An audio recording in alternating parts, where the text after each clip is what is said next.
Everyone, and welcome back to the channel. Hopefully you guys are doing great.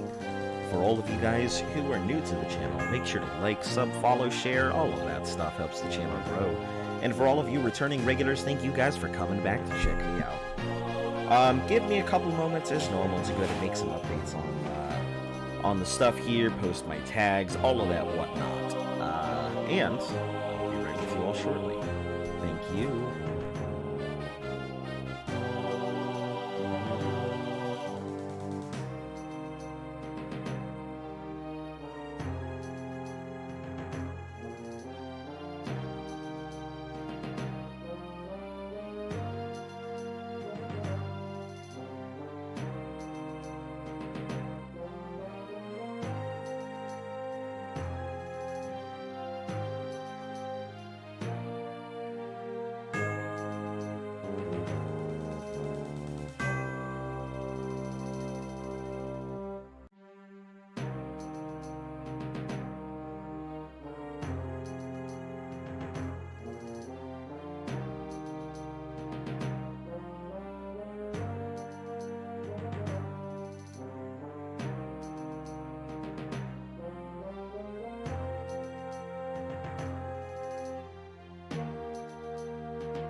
Alright, everyone, I'm back. Let me go ahead and get this started here for you. As per, the same policy I've had for the last, few days, I'm still not feeling the greatest. So, you guys are not going to get your, typical Dragon Ball intro, Daggerfall intro. Yeah. But, let's go ahead and keep on with it. Hey, hater. Hands gonna be ripped off from studying and writing? That's okay. Listen, I've always held a policy that, you're giving up your personal time right now for much more time later. So sure, you may be sacrificing your current time, but eventually you'll be able to go ahead and have plenty of time to do whatever you want with plenty of money. So just endure with it. You'll be all right. I'm rooting for you. Also, please excuse the coughing. I'm pretty sure I've got the bug again. So, yeah. I'm just not feeling my greatest, but stream goes on.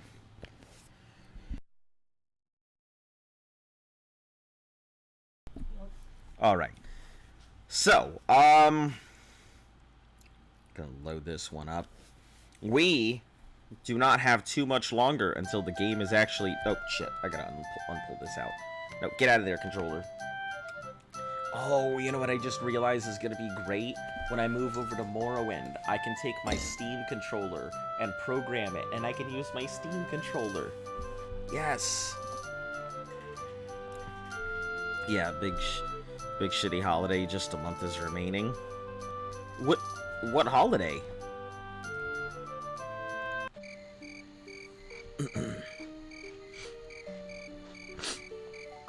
Alright, so, I need to go to has hidden Castle Daggerfall, so I have to go to Daggerfall. So, we are once again taking the long-ass trip across the continent. Across the map. This should be like my... Excuse me. This should be my last big trip across the continent that I need to do, I think. So, yeah, we're almost done. This should be the week. We should be able to go ahead and finish up Daggerfall by the end of this week. Ow, ow, ow, ow, ow, ow, ow, ow, ow. Could you put the handle next to me next time? It was facing the other way, so I couldn't grab it. So just grab the cup. I didn't think about that. My brain is not capable of fully functional thoughts at this moment, as I am dying. Excuse me. I'm not dying, I'm just sick. Usually when I get sick, it's pretty serious. My immune system beats everything off with a stick. So, me getting sick means it must be pretty big, whatever it is. Which, I gotta say, of all the things, like, this bug, COVID has been the only thing that has ever really taken me down, to be honest. Like, my family's got a natural immunity to the flu, so we really don't catch the flu. Huh? Have I? Oh, okay. So, we have a really strong immunity to the flu. So we really don't catch the flu. But, yeah. This thing has just kind of taken me down. Honestly, I blame that bronchitis that I had a few years ago. Seems like everything went downhill after that.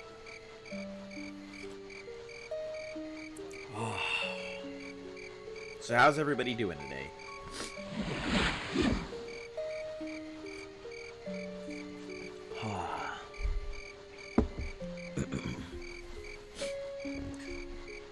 And are you guys excited for Morrowind? Because let me tell you, I am very excited for Morrowind. I'd like to move on to a new game. 2 holidays. The first one is after mid-year exams. Second one is final exams. Second holiday being third, then intermediate student. Okay. Well, how much more school do you have to go?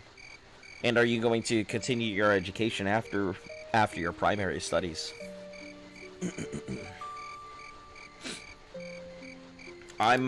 Listen, despite the fact that I may be very anti scholastics establishment, I'm not anti-education. I'm very big on education. I just don't like the education systems that are in place currently here in the U.S. It may be different elsewhere, but my problem is with the U.S. education system. Not education as a whole. So, I always tell people if they have the opportunity to learn, take it. You never know where it's going to take you. I know, just the ramblings of some 30-year-old. Who cares?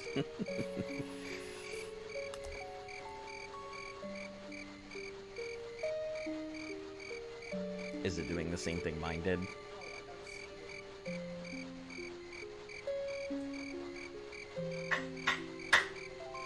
Just blow in the top. Cover the hole and blow in the top? Because there's an air vent. Did you... Oh, okay.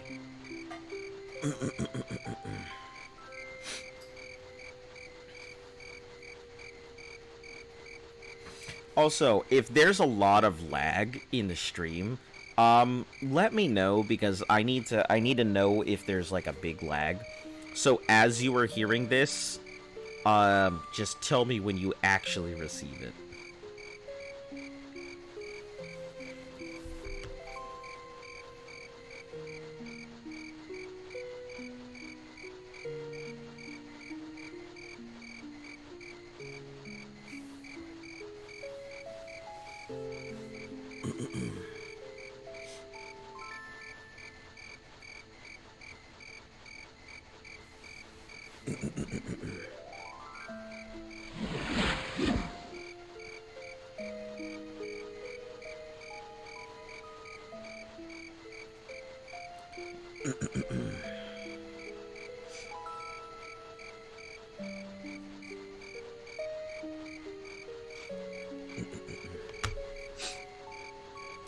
Sorry if I'm not too talkative. I can talk. If you guys want to go back to, you know, poop sponges and ancient historical documents, feel free. I am ready to roll with this history chat stuff. I do love me some history.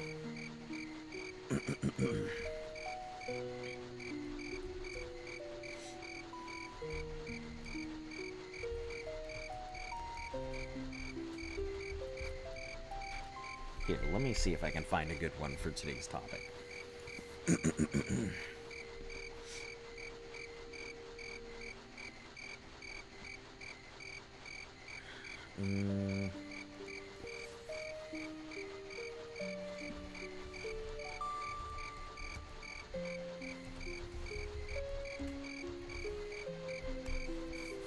All right. Let's talk about 10 extremely rare mental health disorders. I hope you guys are ready.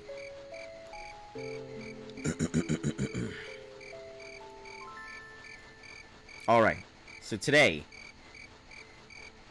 while we're kind of just waiting for this to go, the first is, what, Kyle Cap? Kyle Cap is a syndrome found among Cambodians. According to let's see, common symptoms are similar to those of panic attacks, dizziness, palpitations, short breathing. These attacks are centered around the chyle, a wind-like substance rising in the body and blood, causing a range of serious illnesses. They can occur without warning. Okay, that's... let's see. Kufunjisasa, or thinking too much. In many cultures, thinking too much is considered to be damaging to the mind and body, causing specific symptoms such as headaches and dizziness. Okay. None of these are...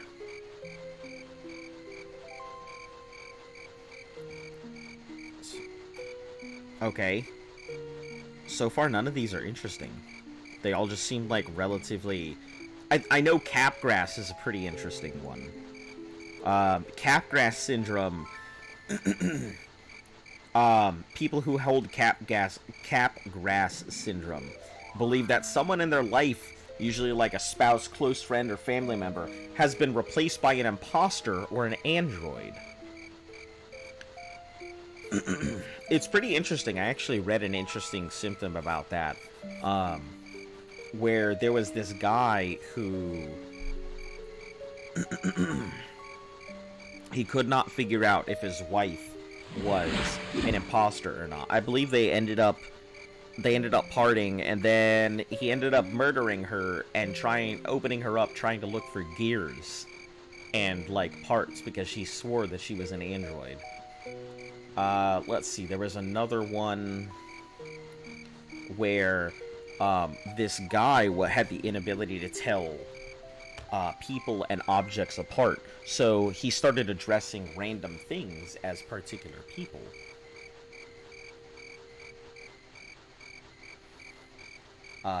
Like what's it called? I remember once he was talking in an interview and stuff, and he was talking to the hat that was on a rack, because he had no idea that the hat wasn't actually a person, and that the person asking the questions was sitting in the chair across from him. So he could not tell people and objects apart at all. Man, this tea is nice. I don't even like tea, and this tea is good. Oh, man. Well, in terms of other stuff that's going on in my life, not too much. Probably going to be staying where I'm at for just a little bit longer. And then we'll be looking into buying a house here. Probably by the end of the year, or maybe the early next year. Which might actually be pretty good, because I hear the housing bubble is about to go ahead and explode here soon. So if it does, then all these prices are going to plummet. And, yeah. Then maybe we'll be able to get a better house. But... yeah. Not much else really going on my side. I mean, very excited to move on with this. Daggerfall has been a fun experience. I enjoyed it, but I am definitely ready to move on. Considering that we've only got 3 more... well, technically 2 more missions. The totem, which is figuring out who to give it to. And after I grab the totem, depending on how many letters come in, who wants it, and stuff like that, I'll figure out where it needs to go. It really just depends on who's on the way. If Brasenia is on the way, then I'll give it to her, so Tiber Septim can have that. And if not, then it's most likely going to go to Ortwog, so the orcs get it. Yeah. Well, at least that's what we're looking at right now. We have kind of a long way to go. But you guys know the deal. It takes me anywhere from a day to 2 days to pretty much cross the map. But with 4 hours, it might actually be possible to make it all the way across the map in a day. It takes an hour and a half to roughly cross this bay, so let's see, I am about halfway through the country, so let's see, say about an hour, say about 3 hours, so roughly it could probably be reached in 5 to 6 hours, Castle Daggerfall, I think in total, so like I said, about a day or 2. Then I'm going to have to run back, so that'll be about another 2 days. And then I think, more likely than not, that means I'm probably going to finish on a Friday. Which would be really cool, because going into the weekend, that'll mean I'll have plenty of time to do stuff on the weekend. And, that'll be the start of Morrowind, more likely than not.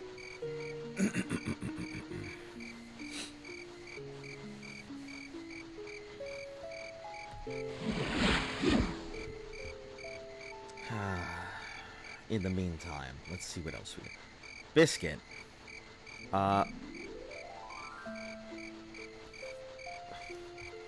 What? I don't speak German. I have no idea what's going on.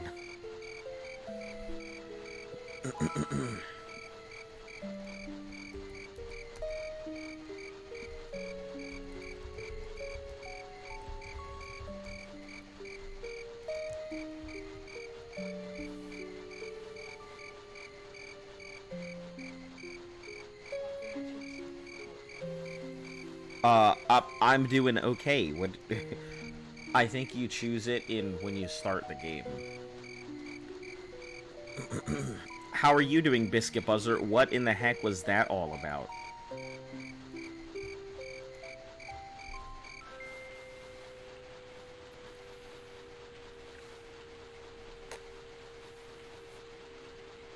I have no idea what kind of copy pasta... What copy pasta... Oh man, I am in love with you. Stuff that was.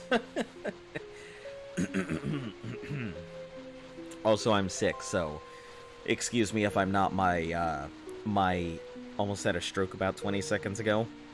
What do you mean you almost had a stroke about 20 seconds ago? Listen, the thing is on my side, whatever you type still shows up. So I still see a bunch of stuff. I still see a whole bunch of German on my side.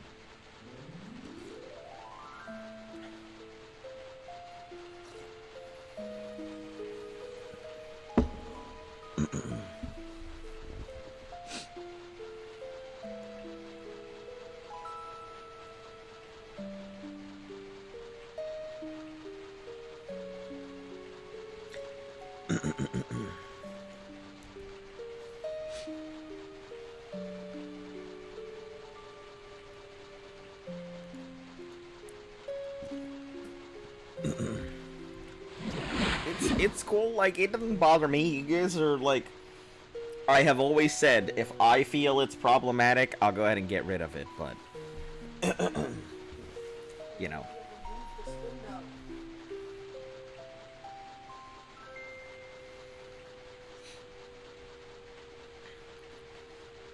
Intermediate, so I have to study 3rd intermediate, then 4th, 5th, 6th, preparatory, and then 4 years in college, so it's about 8 years. No, when I'm saying primary, I don't mean as in you're in primary school. I'm just talking about primary as in your main education, without classification or without specialized studies. That's what I'm referring to. Not primary as in the primary education. But your primary education and is in your main education. Probably just a misuse of words. Hold on. While I'm here, maybe I can... Well, let me see what time it is. Oh, 2 something? Nah, never mind. Yeah, I'm just referring to that, that's all. I figured it was a lot easier than trying to figure out the proper word that I was looking for.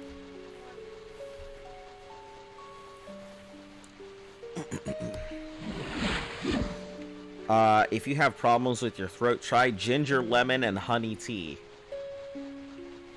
It's really funny that you suggest that, because that's exactly what Luft-handed me.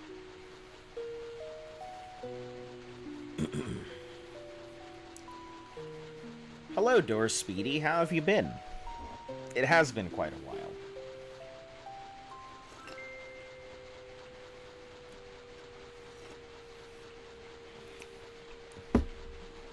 Yeah, Lift's an absolute sweetheart. Yeah, I take care of her when she's sick. She takes care of me when I'm sick, so... It's a good relationship. What the fuck is my Twitch? Oh, because you only paid for a monthly thing. That's why. So you have to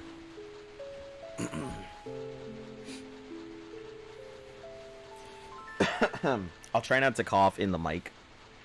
I'll do my best to mute it when I can. Hello, Rooster. Been good, just had a lot of work. Couldn't make the streams, I feel bad. I mean, that's okay. Like I said, real life takes priority over the stream. I mean, this is just... For me, this is just a thing that's going on in the background. And you're not missing too much. Daggerfall is an enjoyable experience for those who have played it in the past. Really long and boring for a lot of other people. Ill ASMR. No, thank you. ASMR streams are just not my bag. I've thought about doing it before, but I have no real interest in doing ASMR streams. Maybe I'll do a specific ASMR stream. Maybe when we hit 700, I'll do an ASMR stream or something like that.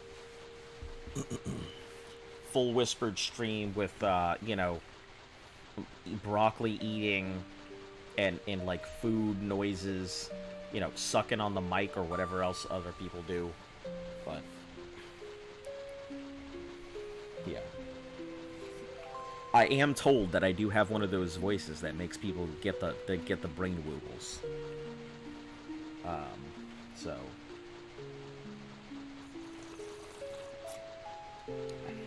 yeah, you're not gonna see that for a while.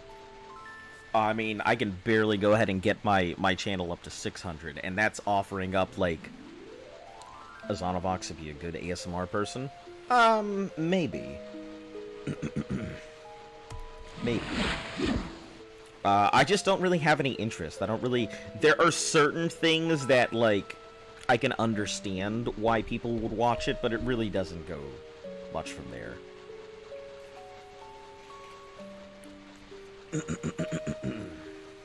Yeah. But I am very excited that this week will probably be the final week for Daggerfall. And then Morrowind, I don't know how long it'll take. Same with Oblivion. And then... Let's see. 4, 10, 10... Probably the... I don't know. I put in quite a lot of time into Oblivion. I think I put in 500 hours, but I think that's because I was collecting and finishing absolutely everything in the game. So, who knows? Maybe I might put in another few months on Morrowind, a few months on Oblivion, and then when we get to Skyrim, everybody will get to see me experience it for the first time. So.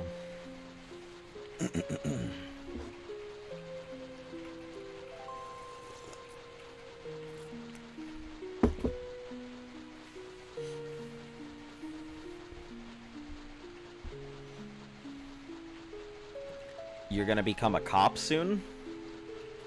Interesting. What made you want to go ahead and pursue that?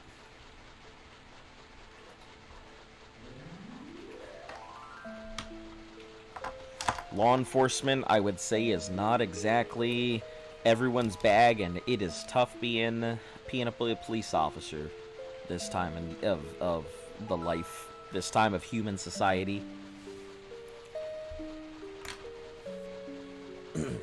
Hey Scout, how are you doing today?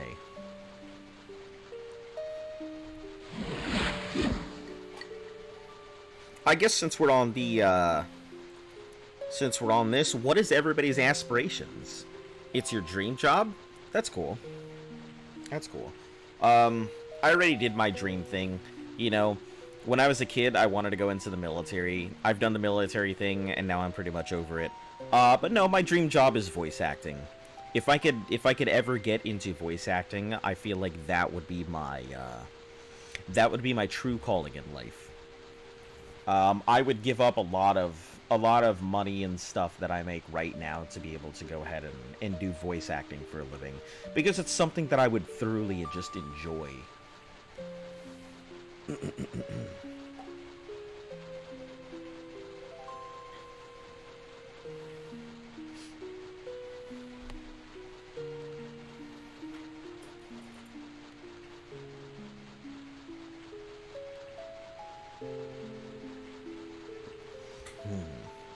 Aspirations just to be able to make a living off of art. Yeah, that's not bad. What kind of art do you do? Are you more digital? Do you do manual, like manual art? Do you do physical mediums like ink or pencils, crayons, oils? Are you more paints, digitals, composition work? Being with Luft has taught me that art is more than just make colors do work. I have learned that there's all kinds of art and there's all kinds of different stuff, so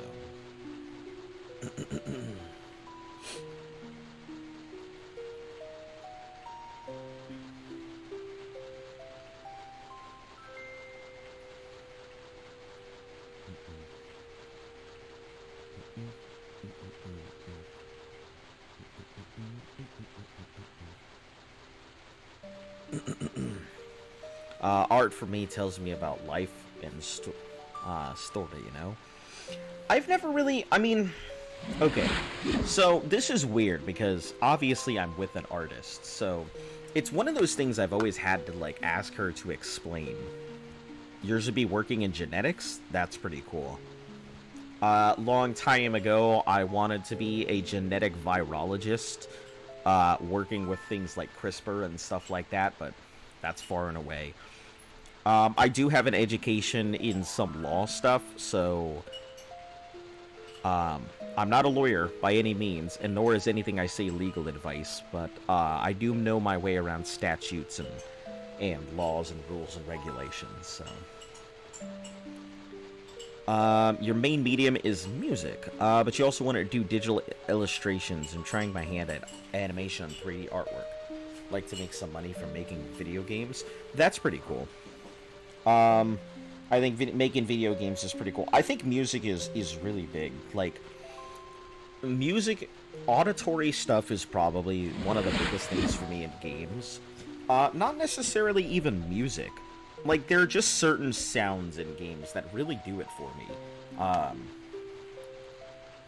Like, I don't know. If I was to go ahead and do do my own video game, I would probably end up doing my own compositions. Although I have to say, one of my viewers, Orctimus Prime, if you like some good music, he does his own music himself, and I actually really enjoy his stuff. So, I would go check him out. I personally vouch for him because I like his stuff. But, yeah, I mean, I would probably end up doing my own music. I really enjoy composition as a whole. I've been around music pretty much my entire life. Spent most of it in choir. So I can sing, and not just like, oh, I can sing, but like, actually I can sing, and if I wasn't sick, I'd give you a demonstration. But for those of you who have been here before, you guys know I can belt, so.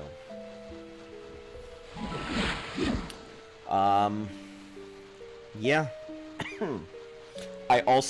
I really like noises that make you, like, itch. Like, I guess that's a bad description. Noises that annoy the fuck out of you, but you have no idea where they're coming from or where they are, but they're consistent. I love those kind of things. Like, I don't like feedback. I don't like feedback noises, but I like the idea of the noise of feedback because it bothers some people, and I like the idea of being able to set somebody on edge with just a specific tone, or just a simple piece of music. Like, Dead Space is a great example of how I feel that works. Dead Space does an excellent job with its composition of making you feel easy and anxious without anything happening. Never heard you sing before? Like I said, I am sick right now, otherwise I would sing. You will not get a good performance out of me because I am sick.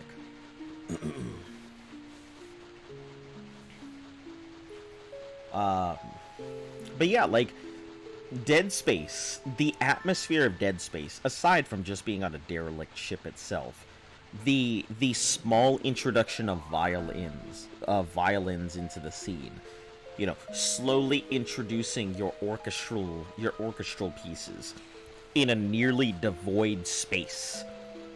The small clanging of hammers or wrenches falling off as the ship itself sways from side to side. The creaking of engines or shifting of plates. You know, the scuttling of critters in the dark that you can't actually see. So you really don't know if something's behind you crawling up on you, or if something's gonna pop out of a vent. And then when you think you're about to get attacked, the violins start increasing, the crescendo is rising, it slowly builds up that tension and anxiety, and then it just drops it out. And then you don't know if in the next 5 seconds you're gonna be shooting for your life, or if you're gonna turn around and then something's gonna attack you from behind. It's a phenomenal piece of work. I love Dead Space's atmosphere just because the music does a phenomenal job of really dragging you under the surface of what they're trying to convey in that horror game. Ugh. You can hear me talk about Dead Space all day long. I don't think it's the greatest game ever. I do think it is a phenomenal game, but the music composition does so many great things. There aren't many games that do that either. Doom has a really good composition. Doom's music is designed to force you to move forward. Aside from keeping you in perpetual motion and really trying to get you to feel the adrenaline, it's designed to make you keep pushing. And funnily enough, the game itself is also designed to make you push forward. Because when you're playing Doom is not a game meant to be played for the faint of heart. And I don't mean like, oh, if you're scared or anything. I mean like Doom is meant to be designed to be up close, personal, and visceral. Your main character should be up right in the face of every demon you encounter. It's really the best way to play the game. If you're worried about holding back and trying to make sure you can take things on, you will not be able to survive it as easily as somebody who gets right up close and personal. The music is designed to do that. It's designed to force you forward, and the actual design of the game is meant to do it as well. The Souls series does a phenomenal job of it as well. A lot of people don't realize this, but a lot of your bosses in the Souls series attack on tempo. You can play the game to the music. Doom is hard but fun. Yeah, Doom is definitely a fun game. I really enjoy it. I haven't had the pleasure of playing the new one, but I hear that the composition still does the same thing, still drives you right into the face of the enemy, which is how it should be. Yeah, the Souls series, a lot of the bosses, they attack in tempo. You can roll in tempo. If you just listen to the music, you could learn the boss's attack patterns. It's designed that way. It's really cool, and you don't notice it unless you go back and play it. And then you start doing stuff with the bosses, and you realize, hey, if I listen to the music, I know what my character should be doing. And I thought about checking to see if Elden Ring does the same thing. I haven't exactly checked that game. I've played it quite a bit, but I haven't checked the music to see if it's in tempo with the bosses or anything. But yeah, I really enjoyed that. Let's see, what's another good game that the music really defines it? Not just in a sense of, hey, the music's unique, but the gameplay and the music actually complement each other. Let me think, what else is there?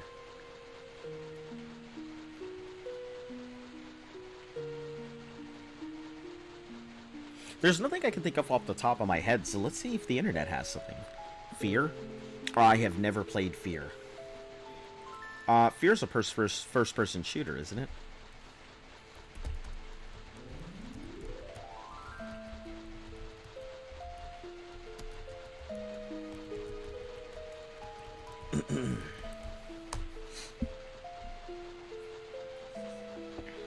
No, I don't need rhythm games. That's not what I'm looking for.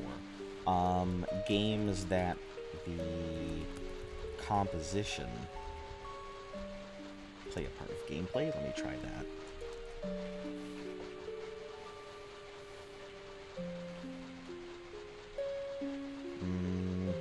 No, I don't think I'll be able to find it, but I'll have to look into it, because I know that there's a lot of things that I've seen.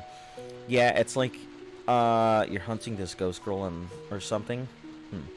Yeah, I don't know enough about it. I haven't played it or anything. I'm trying to think, because there are a few games where it does matter. Ninja Gaiden doesn't do it. I don't know. Those are only the only examples I can really think of. I think that Undertale does something like that with its music. I think the music is designed to influence the kind of choice that you make. But I don't know. I'd have to do a pretty extensive listen to the music that's being played along with the gameplay that's being done to be able to make that kind of assertion.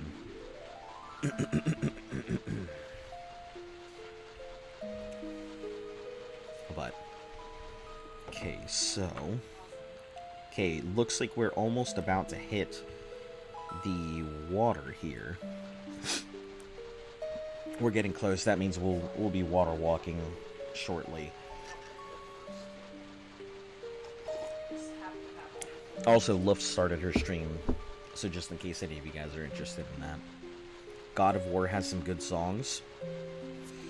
Yeah, but I'm not talking about just composition. I mean, there's a lot of games that have great composition. Everything from BioShock to Metal Gear, God of War. Mortal Kombat has some good compositions as well. You can't even talk about Undertale without bringing up the music. It's designed that way. Excuse me.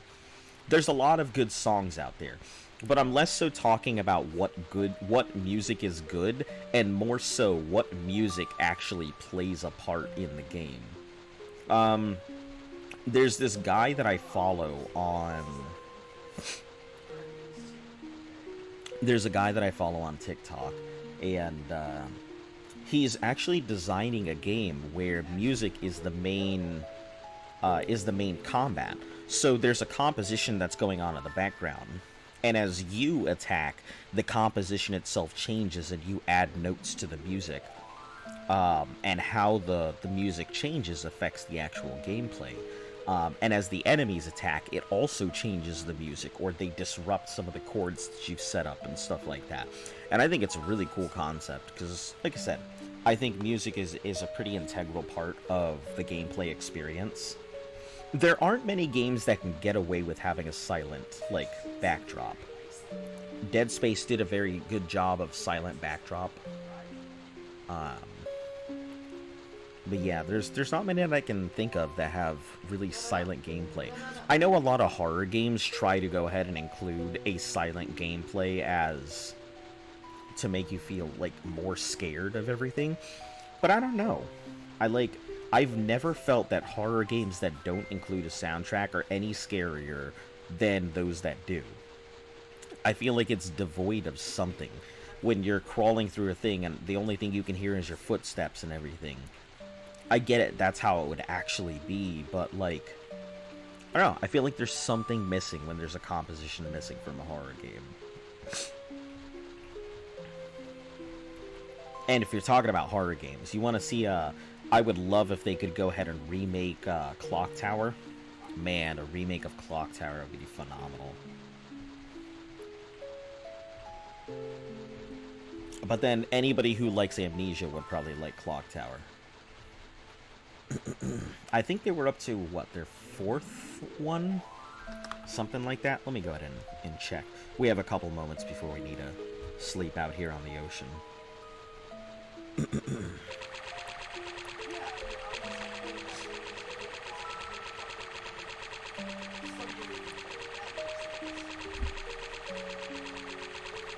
Okay,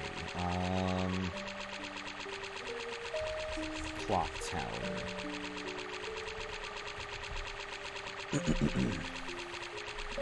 Yeah, let's see. There was Clock Tower 2, 3. There's one in 95, one in 96. The 96 version is the one I'm familiar with. That came out on the PlayStation. Clock Tower 2 and 3, but 3 came out in 2000. What is this? Nightcry. Oh, I guess Nightcry is kind of the spiritual successor to Clock Tower. It was written by the guy who wrote Clock Tower. So, and that came out in 2016. That seems pretty cool. Maybe I should download that to try it out.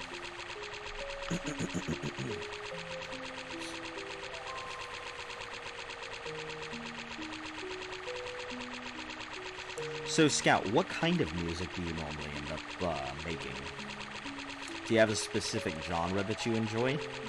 Or a specific genre that you enjoy creating?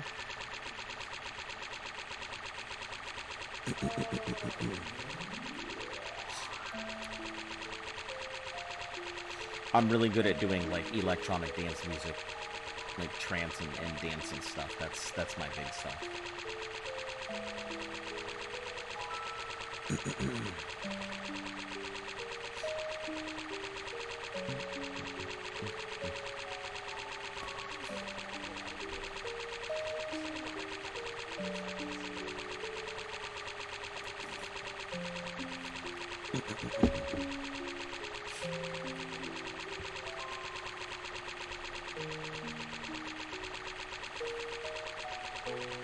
Alright. Save rest. Enemies nearby. My climbing skill is improved. Obviously, it's from all that water walking. Climbing over that water.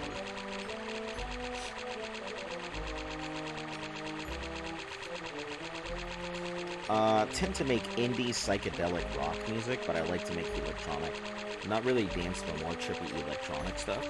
Okay. So you really do like the really out there kind of stuff. I mean, because we had the discussion about, you know, you thinking Sid Barrett is good and my disagreement to it. So you really like the out there psychedelic kind of sounds. That's cool. That's pretty cool.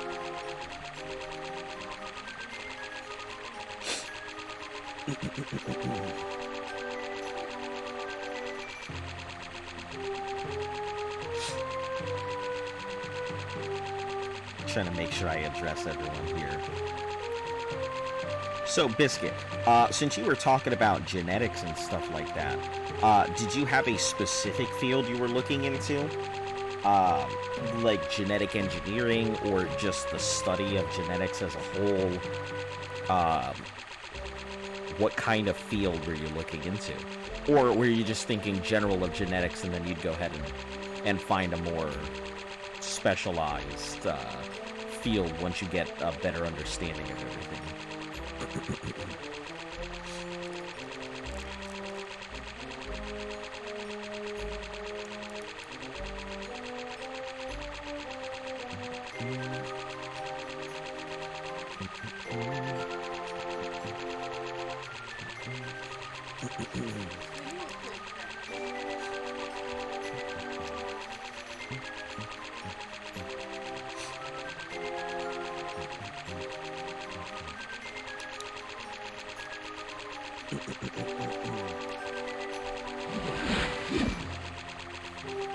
More into genetic engineering.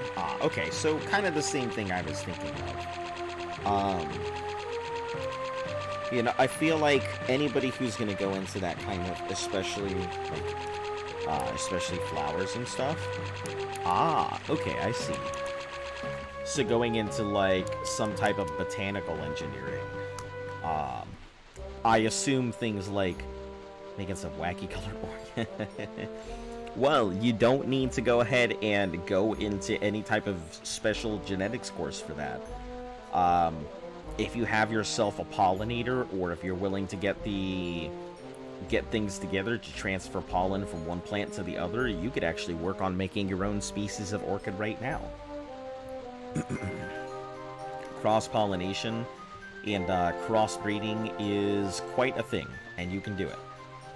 Just take the pollen from one plant that you like, put it into another, get the seeds, see what comes out, then keep testing until you find a new breed that you like, or colors that you like, and then you can continue cross-pollinating until you can create something that you enjoy.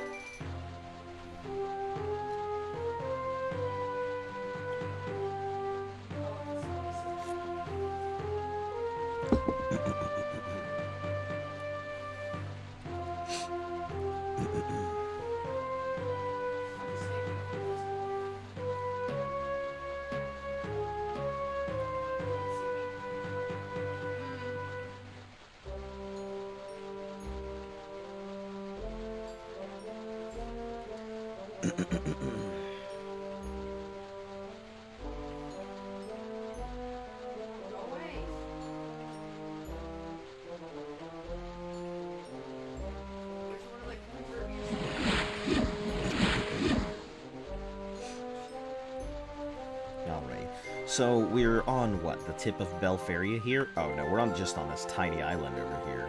Disregard. I thought we were actually somewhere.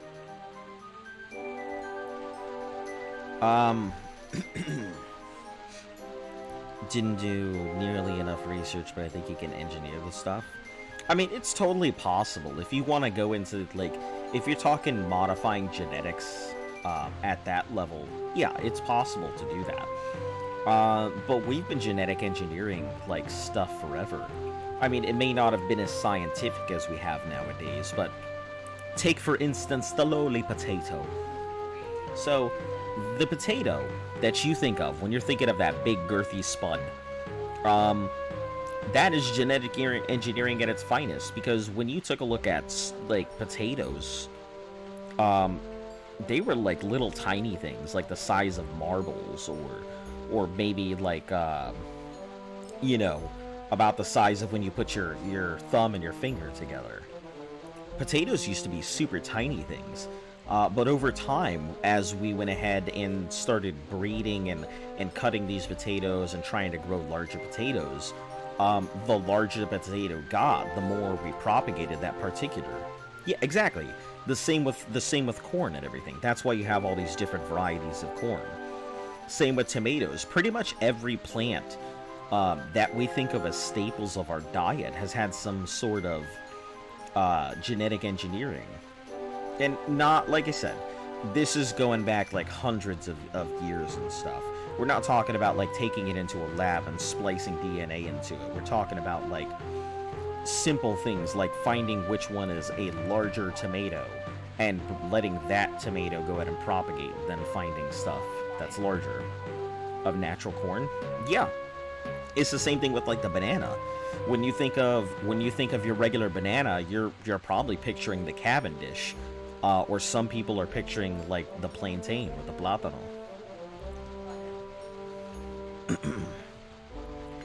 And then you've got other stuff out there. Like a lot of bananas tend to have, like, you cut them open, cut off the outside, and there's like a giant seed there. So, yeah, there's a lot of stuff that we don't really take into account when we talk about genetic engineering, and we've just been doing it for centuries.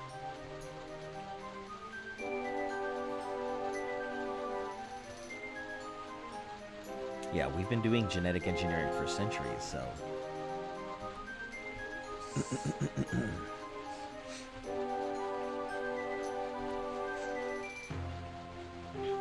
Yeah, that's pretty cool. Yeah, if you want to get a good feel for it, then I would say start with something simple like cross-pollinating flowers.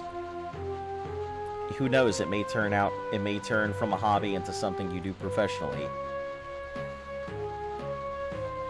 And it doesn't even take that much to go in and get flowers and stuff. You can get it started. I mean, hell, you could technically just go out and go slap a flower a few times, get some pollen. Go slap another flower, maybe get some seeds out of it.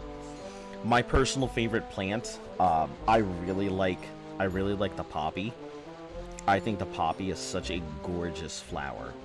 But the problem is that you can grow poppy, but you can't really harvest and cultivate and stuff like that poppy, because poppy seeds are used to go ahead and make opium, so it comes with all kinds of problems, even though I think it's such a pretty flower. I remember when I was driving with my dad down to Virginia Beach one time. We were taking an exit, and there was just, like, massive field, just covered in poppy plants. I really wanted to go ahead and raise poppies. I think they're just so pretty.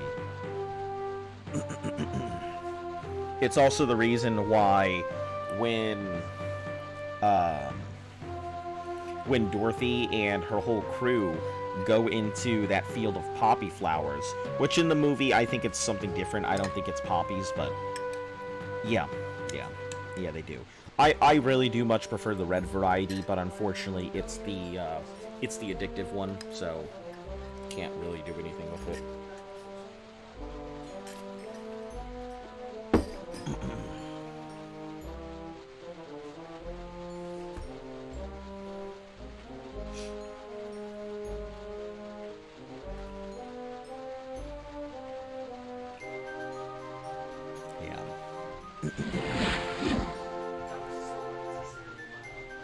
I think stargazers are pretty nice as well, in terms of a flower. I used to really like orchids a lot, but over time, I don't know, I just grew away from them. They're not as great a flower, and I've come to appreciate the very tiny, or the smaller, less appreciated stuff like the daffodil and the poppy and things like that. Just because their pigmentation and their colors are really nice, and they're extremely resilient. I'm starting to appreciate the more mundane plants over time. That makes sense.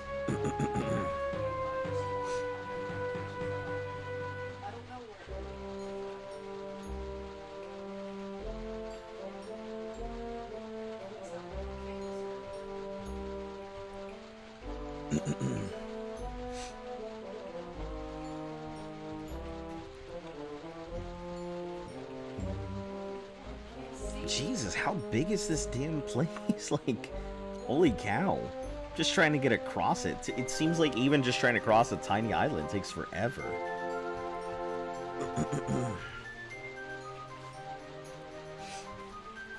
So, Dorsvi, since you're talking about your dream job being law enforcement, are you gonna be heading to an academy or something?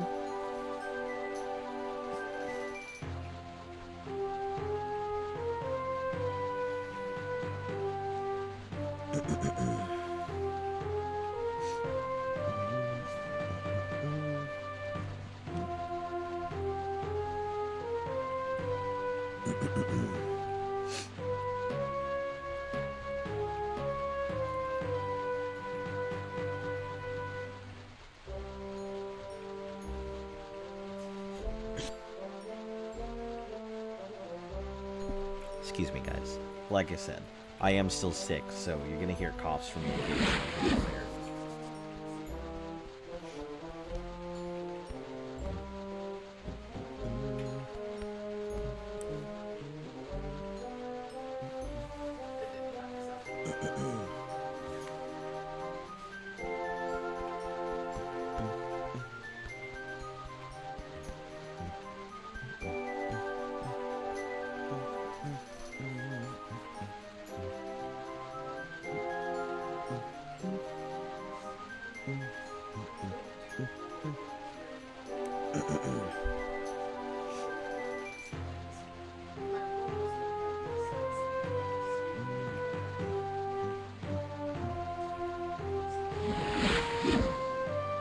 Ooh, talking about that reminds me, sorry, Liv was talking about horror games.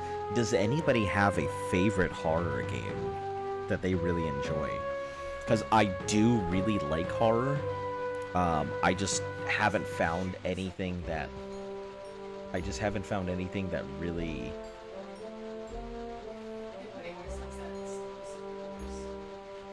that really, you know, rustles my jimmies or gets me going. Jump scares are not really usually that big. I mean, I'll occasionally get hit by a jump scare, but, like... I like the deep, gnawing kind of horror that sits there in the back of your skull.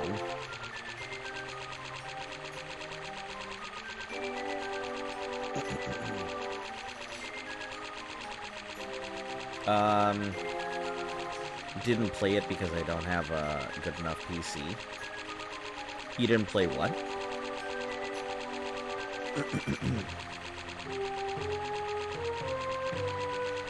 But I really like Home Sweet Home. Let me look at that. I have no idea what that is. Home Sweet Home. I gotta remember Night Cry. Write that down, Night Cry.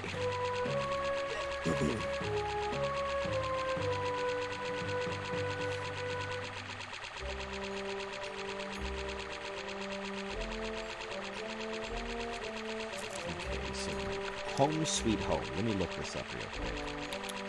I guess Door Speedy's left the chat. Home Sweet Home survival game. First thing I saw when I popped up. Single player, first person, survival horror puzzle. I was there until I saw the word puzzle.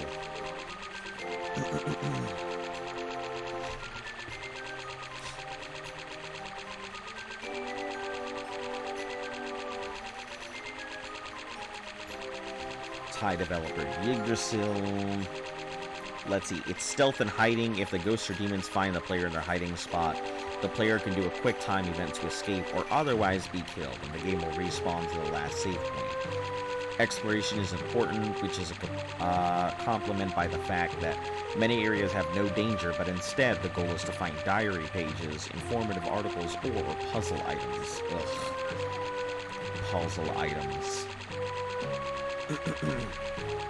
There's a really funny jump scare at some point. Are in find and rotate 4 sheets of paper to get a code or count some lines. Okay, that's good, because I'm sure I have gone through the long speech of I disdain puzzles. I do not enjoy puzzles.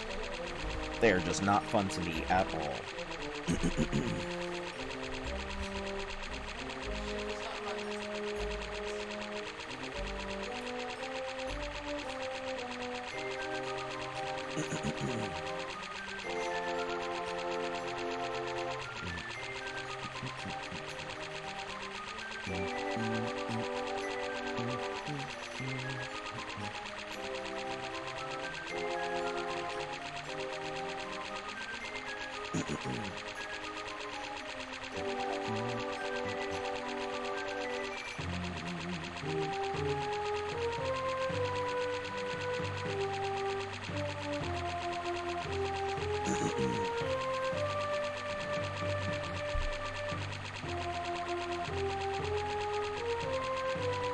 There are a few more complicated ones. I mean, I guess that's fine. I just don't like puzzles. Like, I have a really bad time with puzzles. I used to really enjoy them, but like, now, don't get me wrong. You give me a maze, I have no problem. I love mazes with a passion. That's my favorite kind of puzzle. But like, rotational puzzles or things where you have to like, insert item here, or riddles are my absolute worst puzzles. I am so bad with riddles.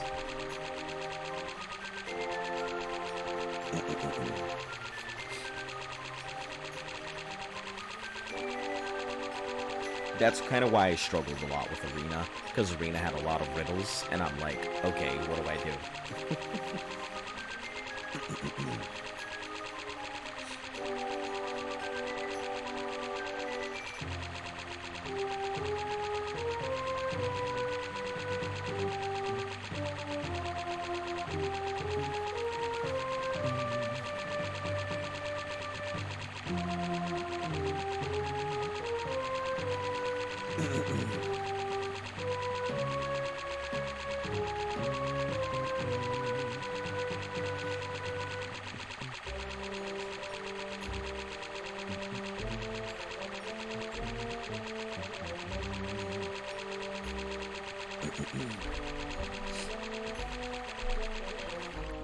Yeah, we're gonna be deep.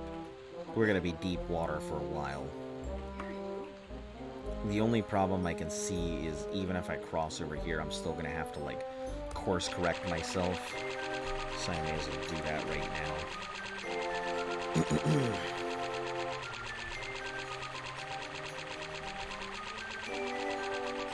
Yeah. I'm also really hoping that this week is not going to be a bad week for the game. And by that I mean I hope that it is swift and it just doesn't turn into a long problem, because I've kind of enjoyed the game and everything, but I also kind of feel like it's dragged on at some points. I'm sure that fast travel would have definitely alleviated some of these problems, but with no fast travel, there's no way to speed anything up. The only thing I can do is make myself faster, and I've reached the limits of what my Argonian's capable of.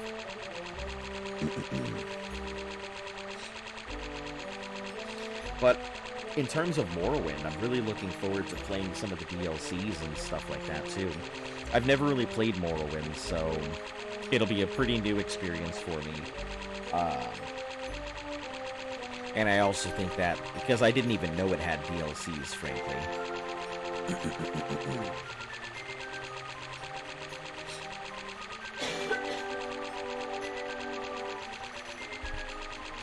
Yeah, we're both sick, so bear with us. If I'm not coughing, she is.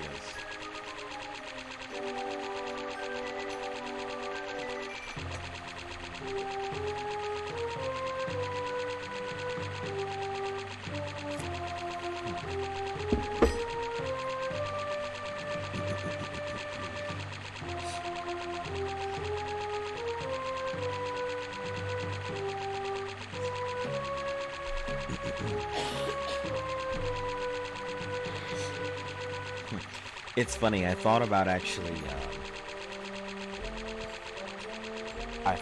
trying to go ahead and start up a thing while I'm stuck inside.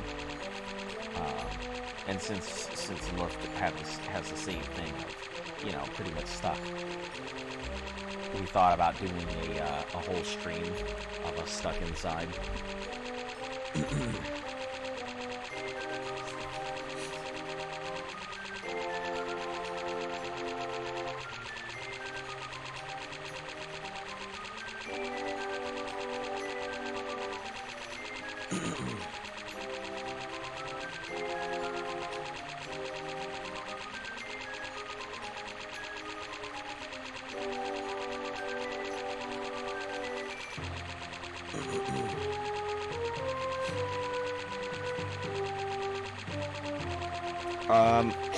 COVID. So I'm sure you can hear her going off, but I myself also am afflicted with it. That's why I'm sick right now. So I'm kind of just like, okay.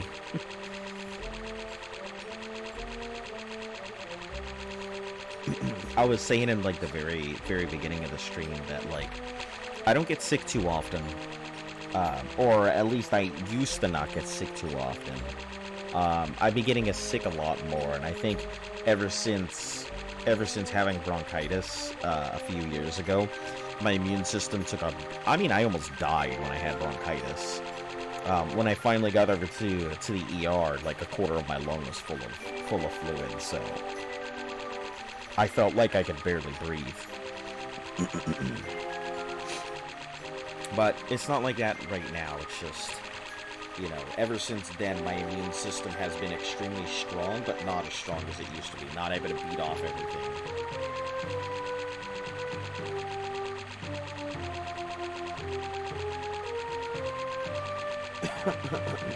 Excuse me.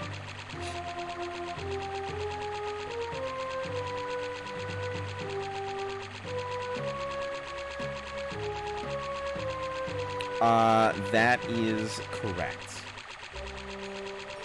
Or at least I have something that is the exact same thing as it, because Luft has COVID right now. My original test that I took came back negative, but that was like at the start when we first thought it was happening, so my symptoms have only gotten worse, so I am assuming I have it. I have a whole test for it tomorrow just to see if I actually do or not. But I am like 95% sure that whatever she has, I have.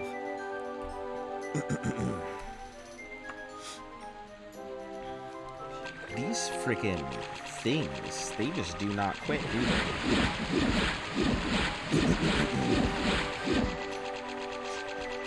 Yeah, so I'm pretty much stuck inside right now. Luckily, we have plenty of food. We don't really need to get anything. So, if we were stuck inside for a long time, we wouldn't have to get anywhere. It was... I even hate to say it, because I'm pretty sure that it was somebody at the movie theater that we went to who had it. Guess what? What?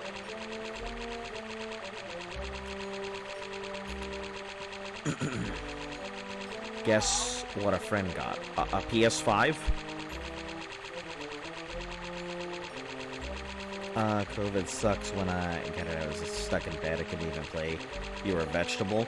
Yeah, I think the initial one was pretty bad, because when Luft got it the first time, she was pretty much a vegetable. I felt it, but nowhere near as bad. But this one is a lot... This one seems to be a lot heavier on my chest than the last one was, so... Who knows? I can definitely feel it this time. Or did they get a Steam Deck?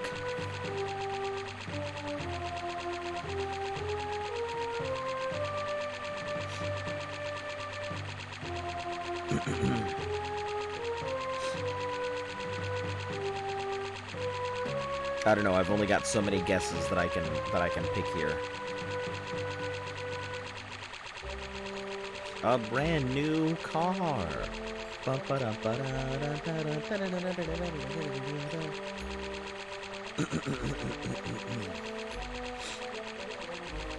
Nope.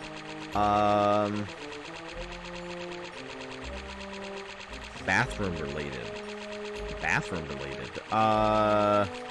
Diarrhea. Oh, I don't know, some curtains? Hope you guys get well soon. I appreciate it, Scout. Yeah, I think it'll be fine. It's just gonna take time. That's all.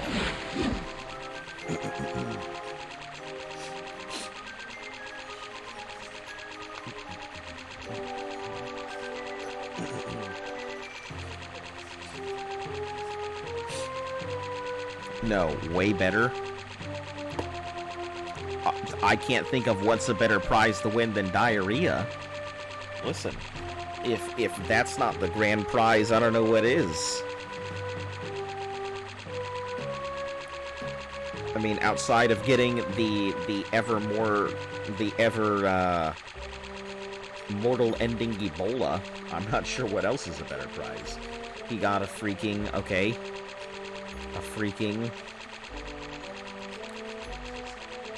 don't leave me in suspense.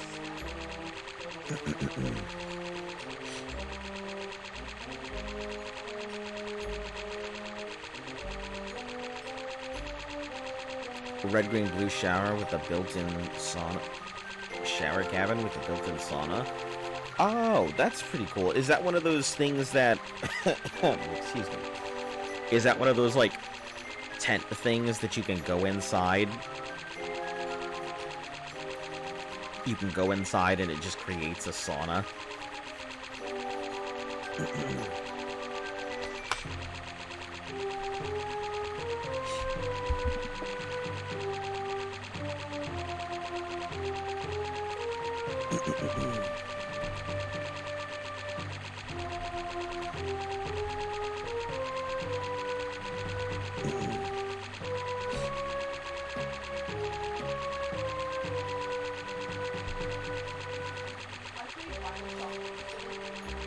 Or are you talking about, like,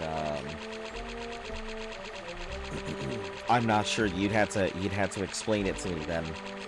The only thing I could think of is it's like its own little shower portion, where it goes off in the corner there, and it acts like a shower, but it also acts like a, sauna.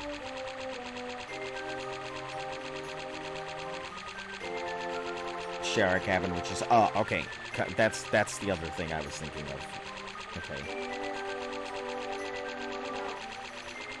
Alright, yeah, I'm familiar with it. I've seen a few models of it. It's pretty cool. I don't know if I'd want something like... I'm a weirdo. I like... I like showering with, like, all the lights off and stuff. I just prefer showers and baths, like, completely in the dark. I've always enjoyed it. But... water and steam thing, like pipes. Yeah, I know what you're talking about.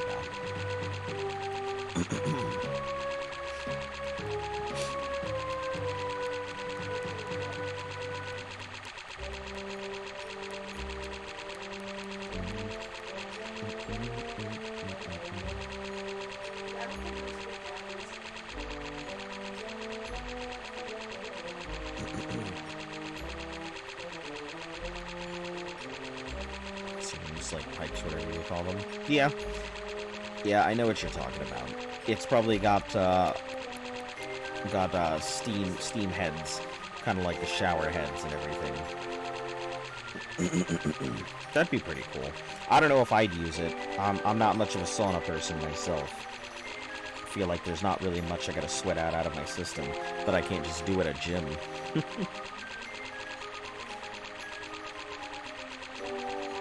Which I'm very excited because I have lost like 5 pounds over the past month or something like that. Maybe 2 months or so, but yeah, 5 pounds is pretty damn good to me. I still have a long way to go back to my ideal weight, but it's progress. I'll never go ahead and play down the small battles.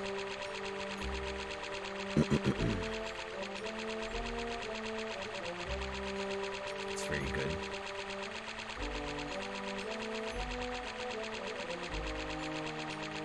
Yeah, well, hopefully he lets you go ahead and try it out. Hopefully he lets you go ahead and try out the thing. Don't worry, COVID will make you lose a lot of weight. I highly doubt it. I am not the kind of person to just sit down and let an illness take me out. I will be up and about doing things whenever possible, if possible.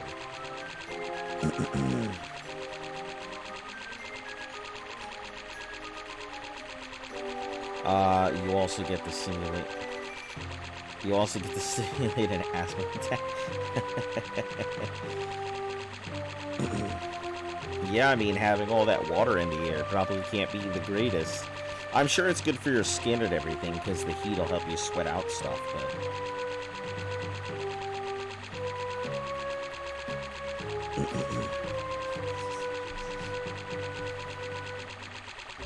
Hey, and it's raining on the ocean. Since it's raining on the ocean, I wonder if I'm hydroplaning right now. It's a good bonus. Yeah, I've heard a lot of, like, steam therapies where people have gone over to, like, rehab and they literally sweat the stuff out of their system.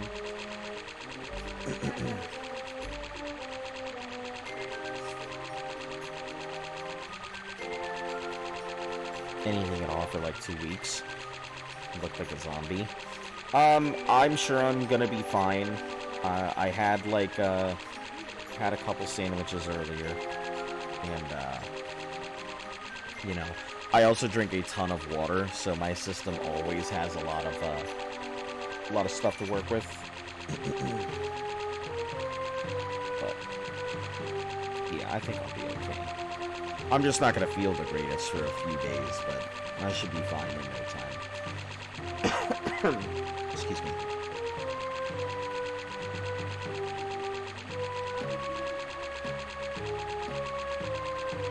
The real question comes in as to, because if my stuff pops out positive, then I will not be going to work. If it's negative, then I'll be going into the office. Fun times.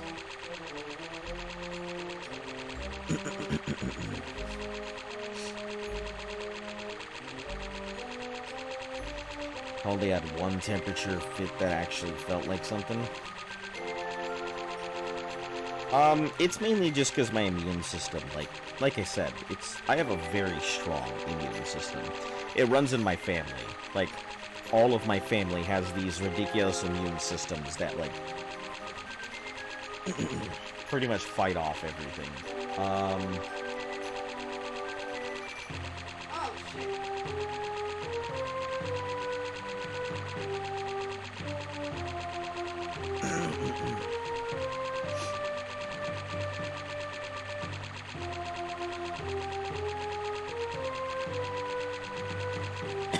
Excuse me. Let's see. Bronchitis really took me down.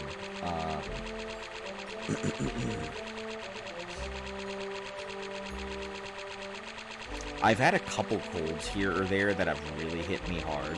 When something really hits me hard, it puts me down. I will just sit and lay in bed and sleep literally all day, regardless of how I feel. And since excuse me, since sleeping for over 8 hours makes me feel nauseous, I only feel worse because I sleep and then I feel nauseous because I've slept too much. But I'm trying to sleep to not feel nauseous.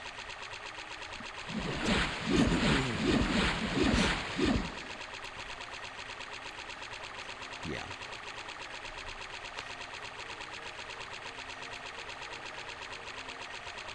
So I get stuck in a cycle for a long time until I can actually get up and go do something.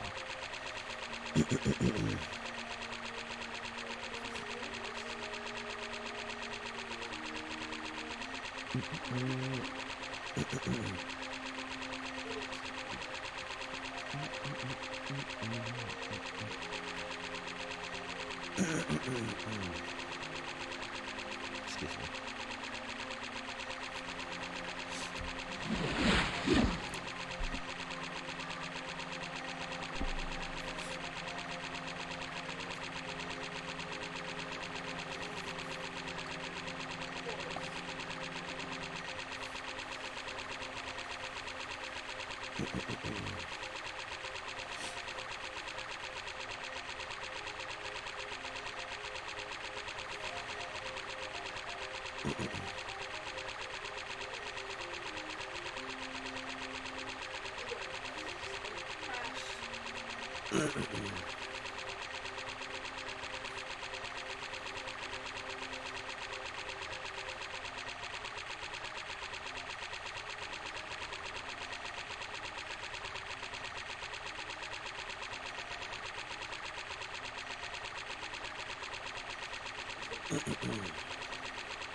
Why do people ask to hang out, but then don't want to hang out?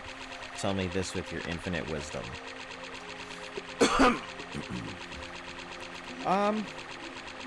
I don't know. There's a couple reasons. In my experience, when people usually ask to hang out, it's kind of the reason I always tell people, if you are bored, do not contact me. I am not I'm not a source of boredom reliever. Relievement? I am not a boredom reliever. Excuse me. I found a few reasons. Sometimes people contact other people and say, hey, you want to go ahead and hang out, because they're bored. And they see you and they're like, hey, let's go ahead and hang out. And then they find somebody else who wants to hang out. They're like, huh, who do I want to hang out with? And they may bail on one person to go hang out with another. Or maybe they want to go ahead and hang out, or they're saying they want to hang out. Hey, Diego, I'm still sick, but I mean, I'm here. Or maybe they say they want to hang out, but they don't really want to hang out, and it's just a social cue kind of thing, where they're like, you know, I know the person, I gotta go ahead and say, hey, let's hang out. I don't really want to, but I'm opening the door so that way you know the door to hanging out has been opened, but I really don't want to hang out. Please do not utilize this thing. So that could be another thing. Or maybe they want to hang out and then later on, I hope you get a feeling better. I'm pretty sure it's COVID. Luft is positive right now, so I'm pretty sure I also have it. You know, because we spend so much damn time around each other, right? But yeah, it might just be that they thought about hanging out and then they thought better of it and they were like, you know, I really don't want to hang out. You'd be surprised how many people, like, they go through the motions of doing the social thing, but don't actually want to do the social thing. Like, I enjoy socializing with other people, but I will never extend an invitation to somebody that I don't feel like hanging out with. If I tell you, hey, I'd be really cool hanging out, let's do this again sometime, I genuinely mean it. If I don't say it, I don't mean it. I mean, like, I'm not gonna tell you, hey, let's go ahead and hang out, and then be like, I really don't want to hang out with that person. I've done it in the past, it has been bad before, and I don't want to deal with it again, so...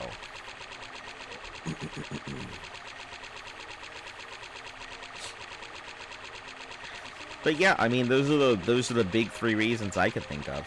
Either they didn't want to hang out and they were just doing the social thing, they did want to hang out and they thought better of it, or they were bored and they were using you as a way to go ahead and relieve their boredom. I mean, it also depends on what instance. Like, is this a person you've hung out with and then they said, hey, let's hang out again? Is this a person that, like, texted that you know who just said, hey, let's hang out? I wouldn't say people are all talk. You don't really know the circumstances behind it. I mean, I don't know the circumstances behind it, so I can't really give you I can't give you a guaranteed rock-solid reason why people wouldn't want to do that, but, you know, just in my experience. Yeah, context matters a lot in this situation, too, so where they said they wanted to hang out... I mean, like, not where as in where they wanted to hang out at, but where as in the medium they used to tell you that they wanted to hang out, whether that's email, phone, text, in person, that kind of stuff. I think that also matters.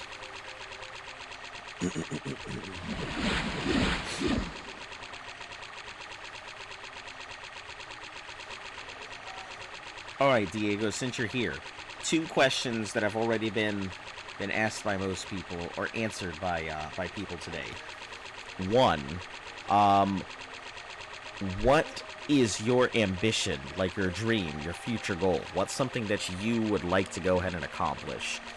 And 2, what's your favorite horror game?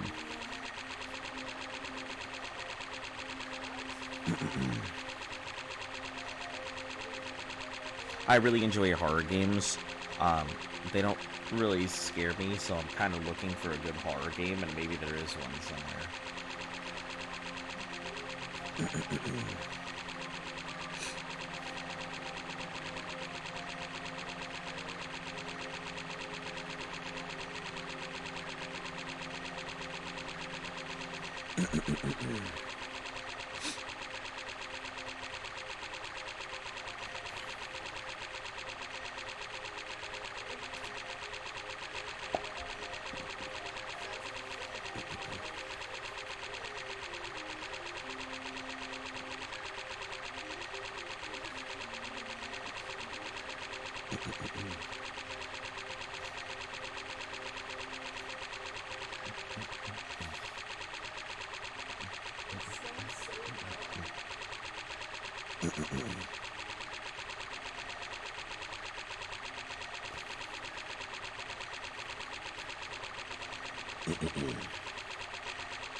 Well, my ambition is traveling around the world to see all cultures and different types of food.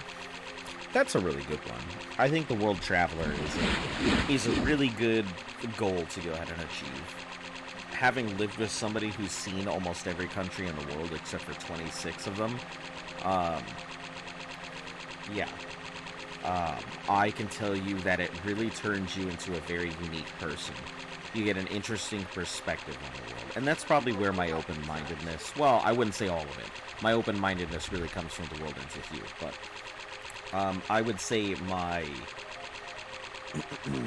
my open-mindedness towards like foods and cultures and stuff like that comes from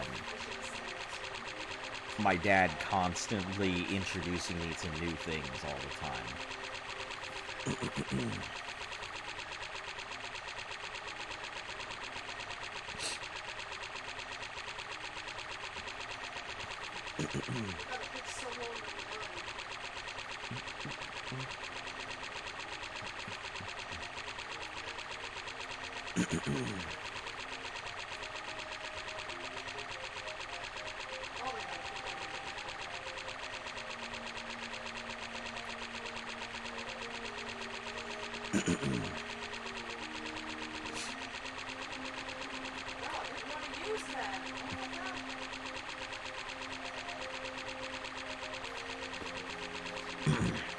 Whenever someone says, excuse me, we should hang out, I take it as them saying, hey, you're cool.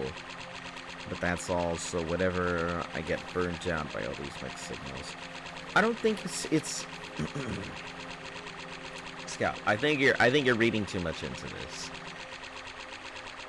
Never understand. No, it's okay. I definitely understand where you're coming from, but like, I wouldn't say it's...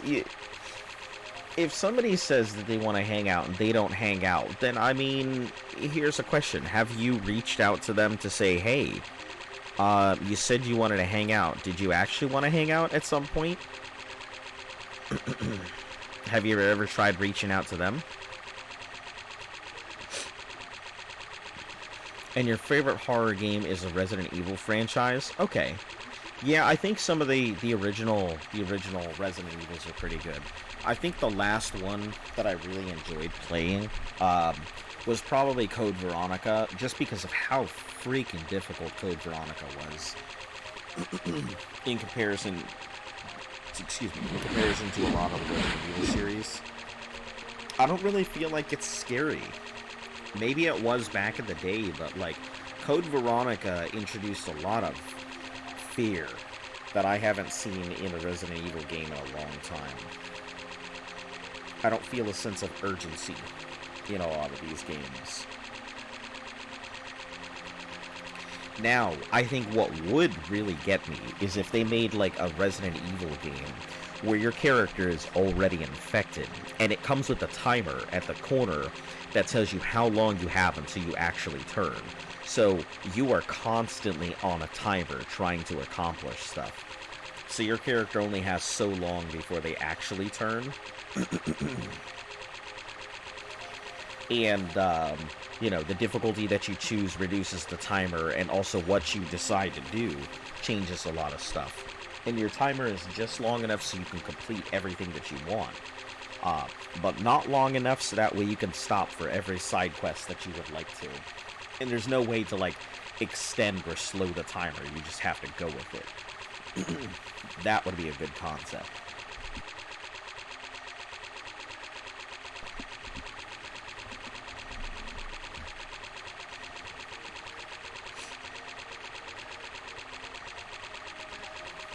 Yeah, they reached out to me first, but I was busy, so I reached back out. Let's do it, but when this time comes around, they just ignore me. It's just confusing, that's all. I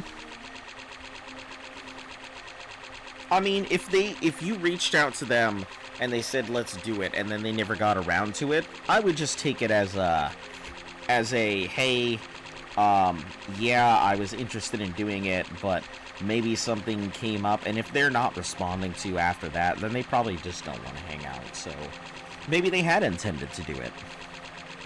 And something came up, or maybe they just didn't feel like doing it anymore. I mean, hell, I have had many a social situation where I have said, hey, I'm gonna go ahead and go, and I've wanted to go, but then I didn't end up going because I really didn't feel like dealing with it.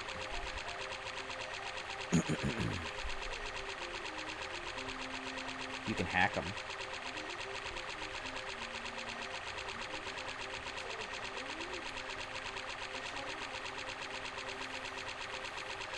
You have to hack them if you want them to not keep shooting.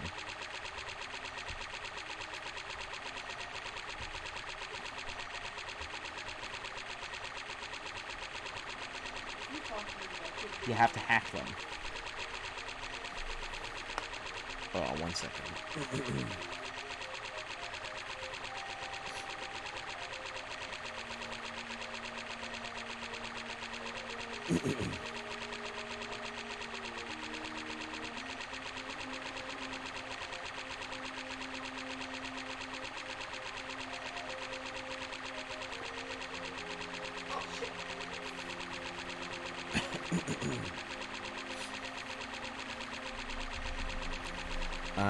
Yeah, no, I haven't gotten Arc yet.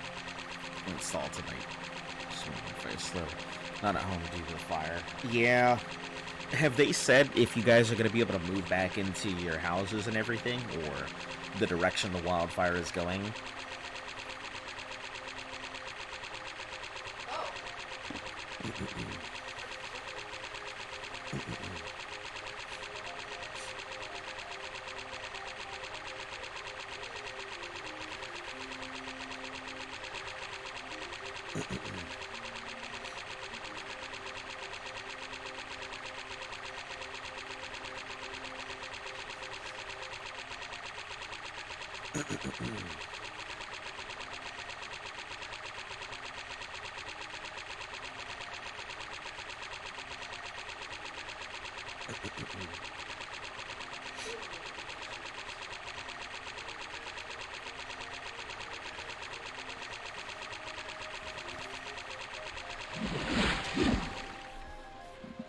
Alright, where are we? Ha!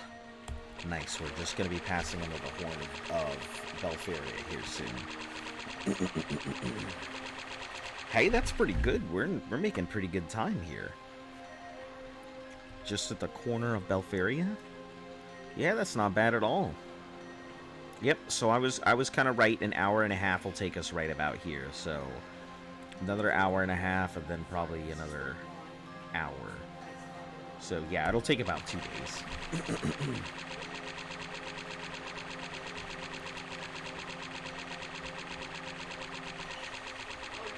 Some people did die here. That's sad. Yeah, it's very unfortunate when you have a loss of life, especially like. I think the worst part is when people pass away from natural disasters and stuff, and it's an unpreventable loss of life too. There's nothing that you can do about it. There is no way that like some people can evacuate, or they're just in such a remote location they have no place they can go, or stuff like that. It's always sad to hear, especially in natural disasters.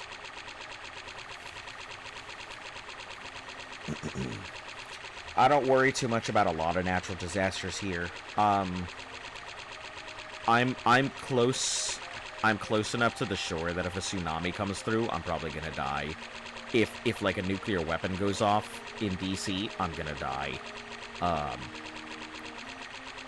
There's so many things that I am just in the radius of. If a bad enough hurricane comes through, I will probably get completely wrecked here. Yeah. There's just so many things that I am in the radius of that, like, I don't worry too much about the natural disasters, because if a bad enough one comes through, I'm gonna find my way to the pearly gates.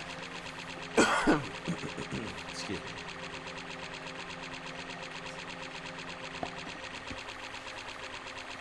So I try not to think too much about it. Jesus, drinking that water hurt. My tonsils, they swole. The bad kind of swollen.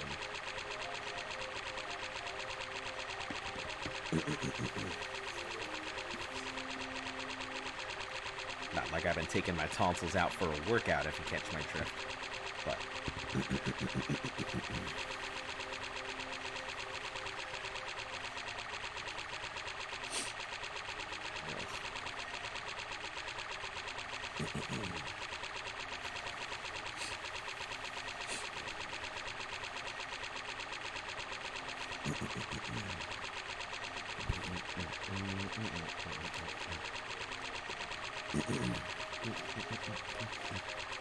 Also, my fingers.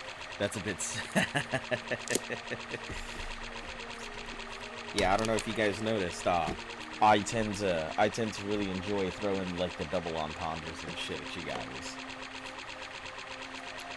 Listen, I am more than comfortable with myself, but I have no problem knowing my own limits and everything else.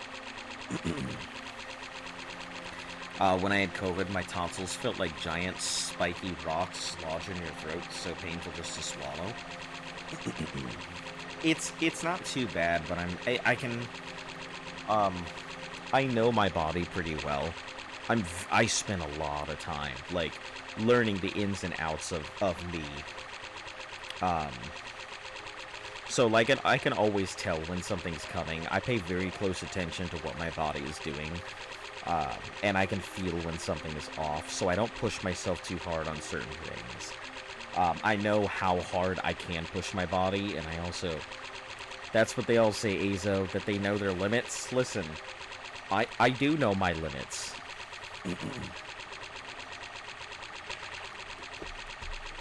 Hell, let's be honest. At the end of the day, like, does it really matter? Ooh, these are soft parts too. Sorry, my fingertips hurt because like, I built 4 Zaku models yesterday, and it didn't take too long. I was expecting it to take a much longer time than it did, but yeah, my fingers just hurt from messing with all the parts here.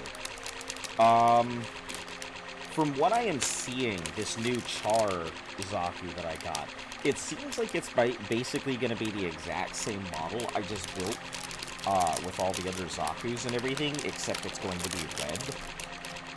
So this should be relatively easy to build, because it has a lot of the exact same parts and everything, and the same positions.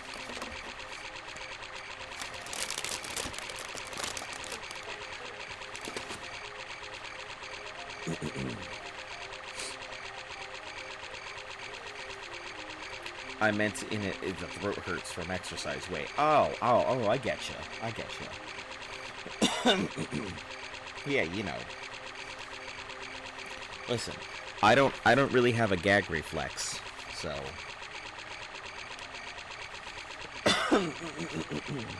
Take that how you will. Eyebrows. But no, I really don't have a gag reflex.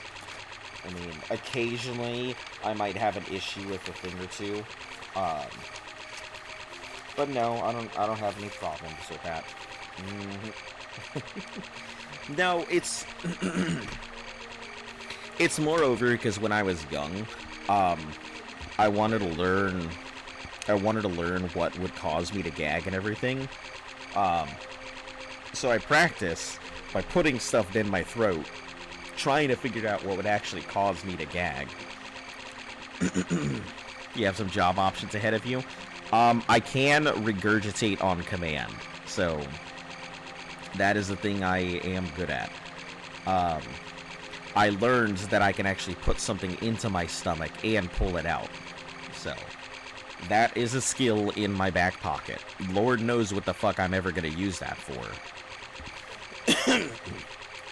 About run 7 of the Arc Challenge? Oh no, tell me it's not run 8. You were doing so well there. Or are you're still going steady and strong here?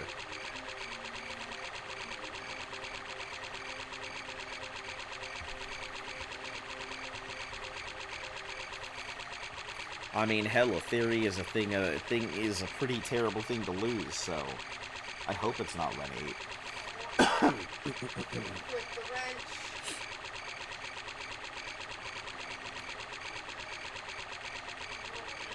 It's still run 7, thankfully. I'm glad to hear it.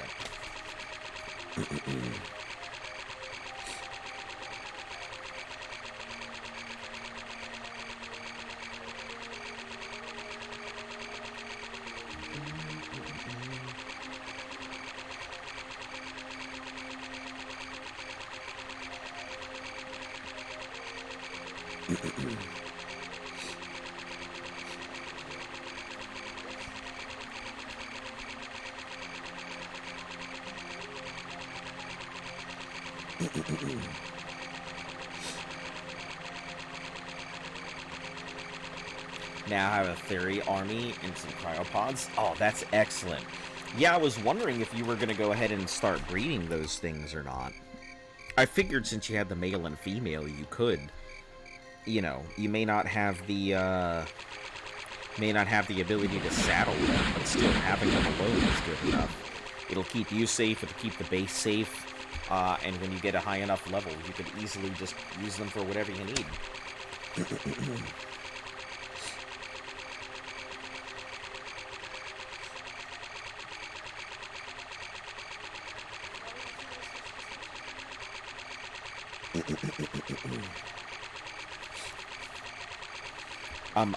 And you tamed a Tabahara for flight? Oh, great. I love Tabaharas.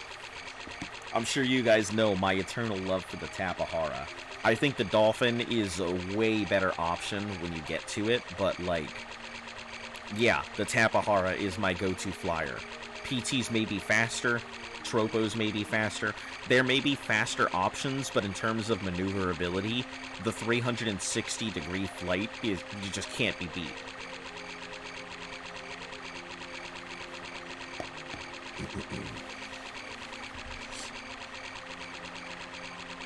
Yeah, I'm looking at this Gundam build manual to see if there's anything different than I'm used to seeing in here.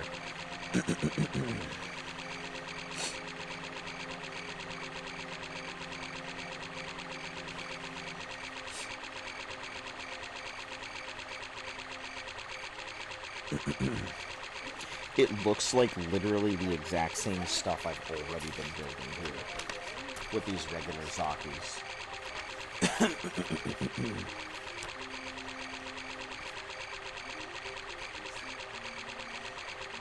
11, so place the wires. So left leg, right leg. Okay.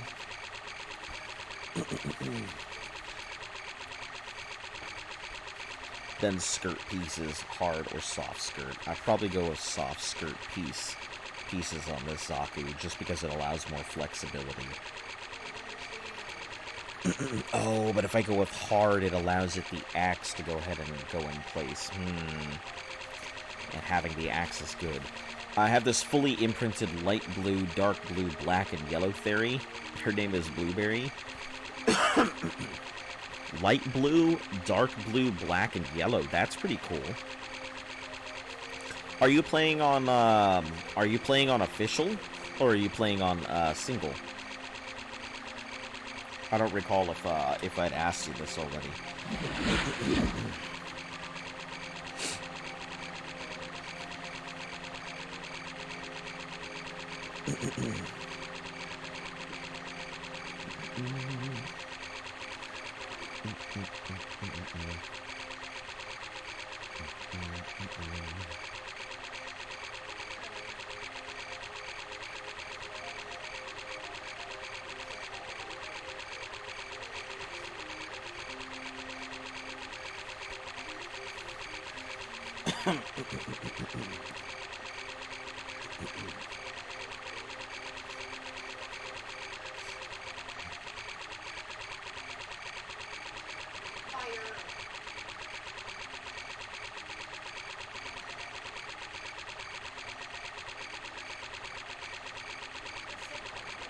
I was saying hi. Excuse me.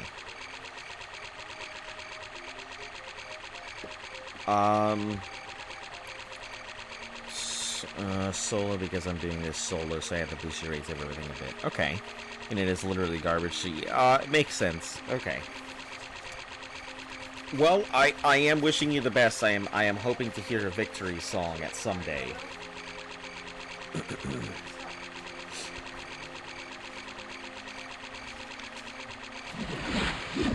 What do you think about dying 3 times to the same camper? 1.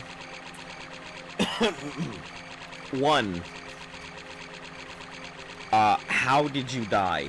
Did you die because you went into the building where the camper was at and they shot you with the shotgun? Did you die because you were sniped at, like...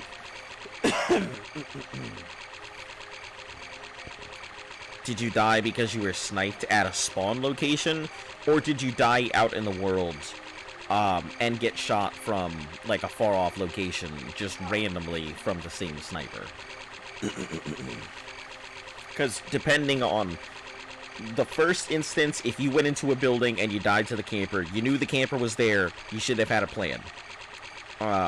The second instance, if you get... Your Wi-Fi is cutting in and out, so you're going to head out. Alright, Scout, I hope you have a good day. We'll catch you again tomorrow. We should be inside the dungeon by tomorrow. So, and then from there, we'll see where we go.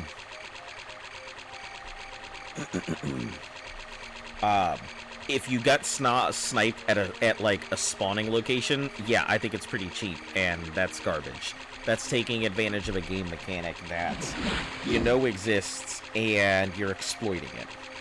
I feel that sniping...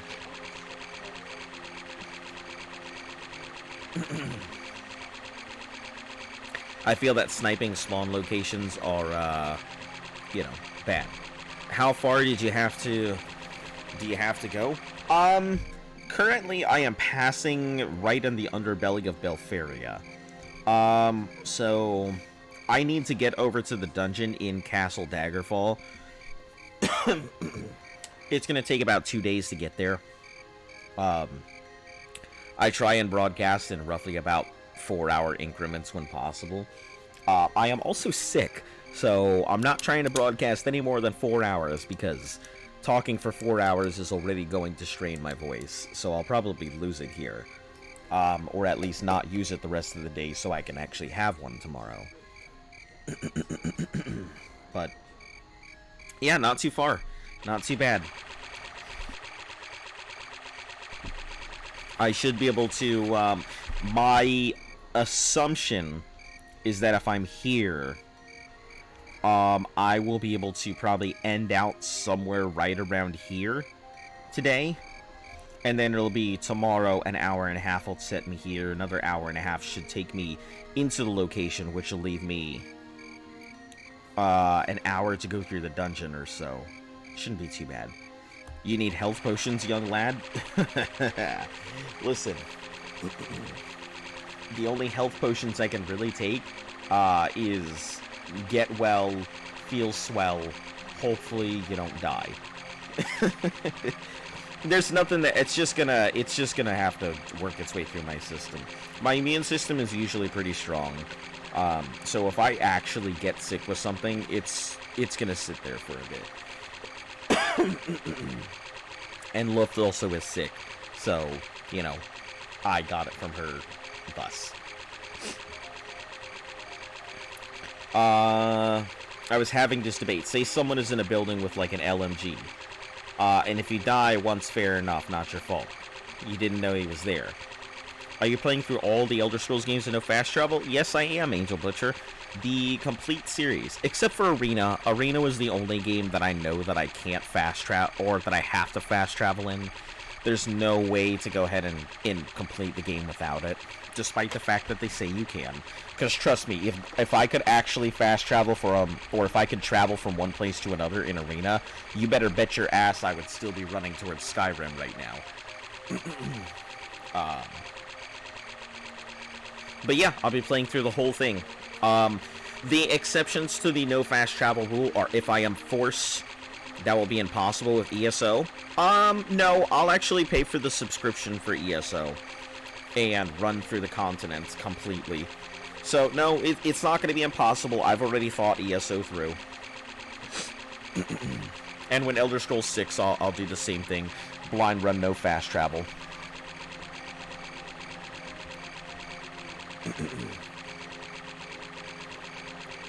You just found a Quetzal. Is level 90? Oh, that's awesome. That is awesome. I love Quetzals. Even if they're freaking slow, man, I do love breeding me some Quetzals. I'm glad that I kept them, because I really enjoy breeding Quetzals. I don't know what it is about them, but They're just a thing nobody breeds because you can't clone them. They take too many shards to clone.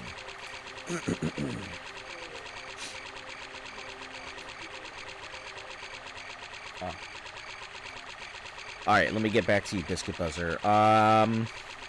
You die once, fair enough, it's not your fault, you didn't know it was there. 2 times your finger slipped. Or your aim was off. Okay, 3 times you can't hit a stationary target. Then you should go play Tetris. Look, I don't have a problem with campers. Camping is a legitimate strategy. I have a problem with people who exploit game mechanics.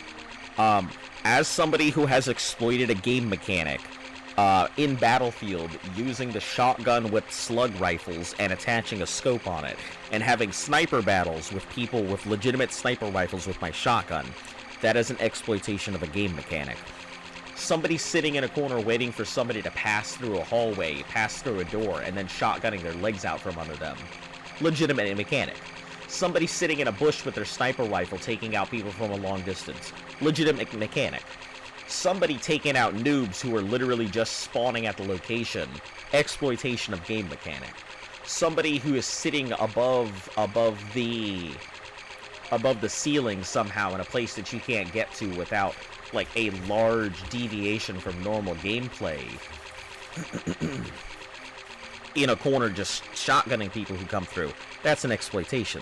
So, if they're doing it in a means that they're accessible, it just requires some skill, I wouldn't call it camping. I would just say you need to go in prepared to either die or to take them out. That's just how I feel, because I've been in both positions. I've been in an entrenched camp position, and I've been the person trying to storm to take them out. Excuse me.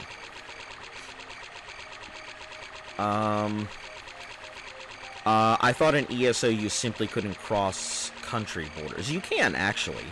I have run quite a few places in ESO, and I believe there is a way to cross from one place to the other. Maybe I'll have to go ahead and check it out to see if I can cross country borders.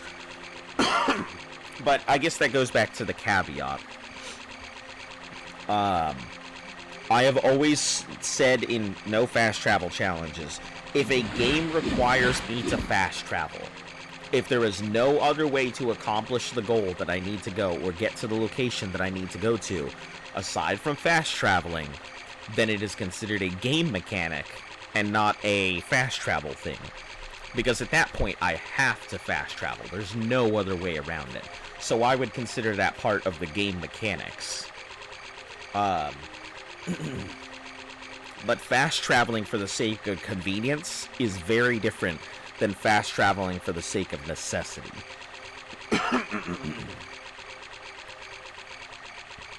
Yeah, I don't have a big problem with campers either. It's just annoying to see people complaining about it when they keep dying to the same one. There's countless methods, grenade, pre-fire, double yeah, it makes sense. And if you're trying to take out a camper, and it's one of those things that, like, a camper knows that they have the upper hand. They know that they have the advantage, but at the same time, you have the advantage of surprise. You have the advantage of knowing the camper's there when they don't know that you're there. They're trying to take you by surprise, but you already know they are. Let me tell you the amount of times I have walked up to a camper who's sitting in an area, come out the very long way, and then planted a claymore in their general direction while they're looking somewhere else. Or the amount of, like, snipers I have been like, knife. And it's always worked. I actually prefer hunting campers. I really enjoy it.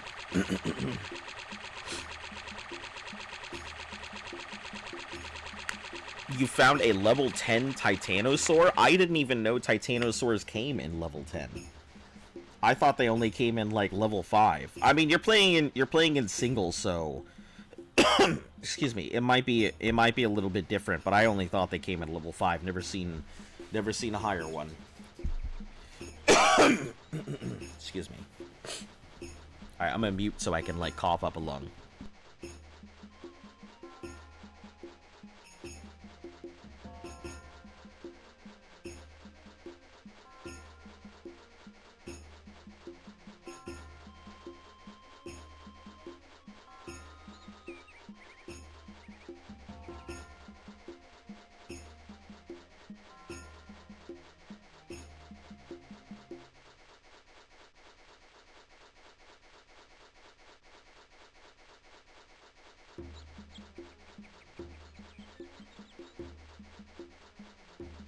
Alright, guys.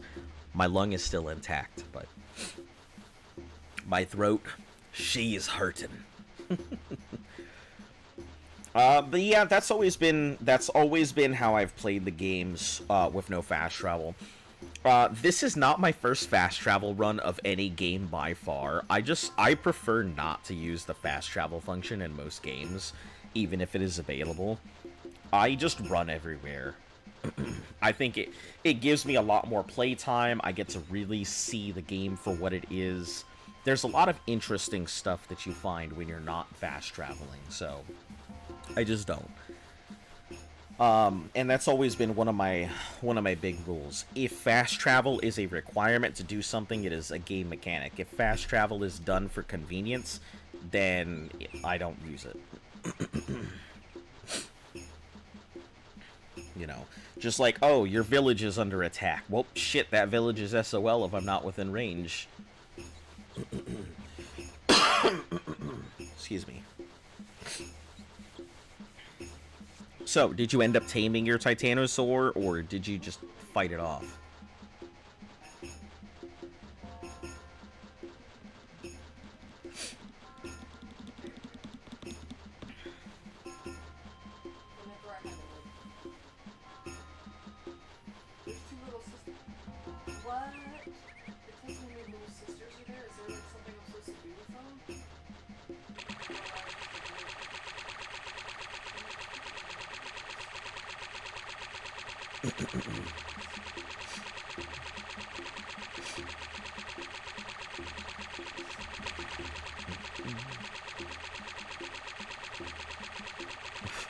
Okay.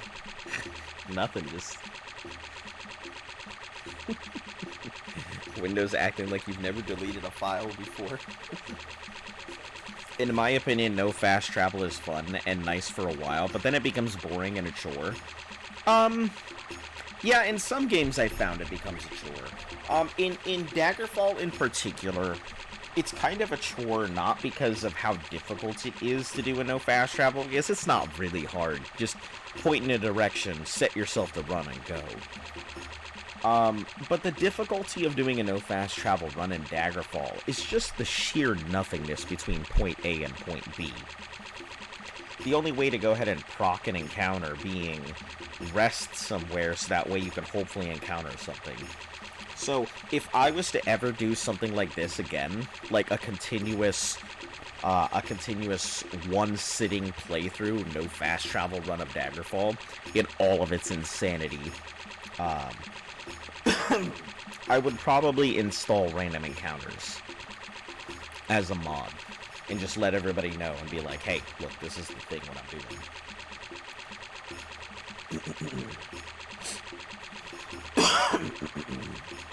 Yeah, I think this could be done as a single seat. If I was to do it, it would require multiple weeks to go ahead and do a single sitting. Let's see, I would have to go ahead and I would have to, at minimum, reach the Mages Guild as soon as possible. Get my levels up as high as I can, as fast as I can.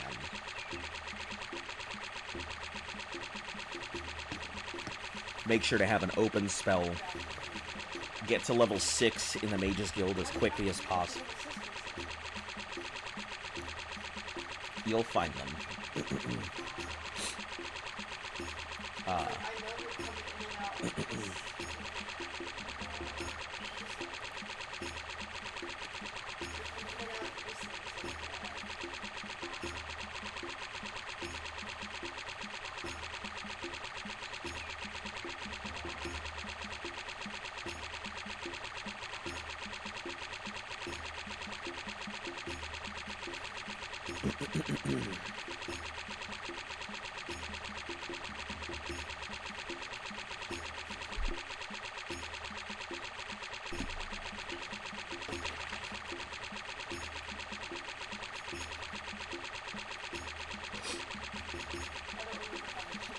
Your run almost ended? What happened?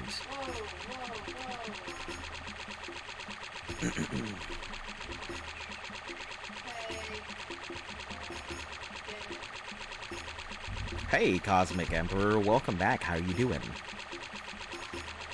You got buried and had, blueberry on passive? Oh, no.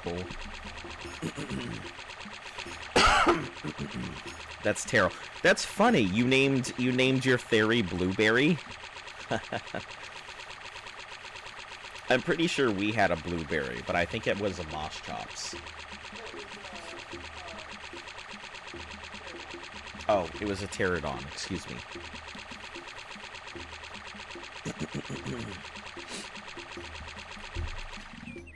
Yeah, this is gonna be a long run here.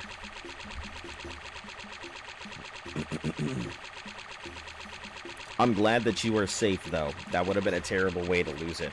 You're spending a lot of time in water. You gotta stay out of water whenever you can. Seems like that's gonna be your biggest thing. You're gonna get baryonyx, and then that's gonna be it. Especially because the wild baryonyx being able to stun you, but you can't do it. Yeah, that sucks. That wild berry stun is insane.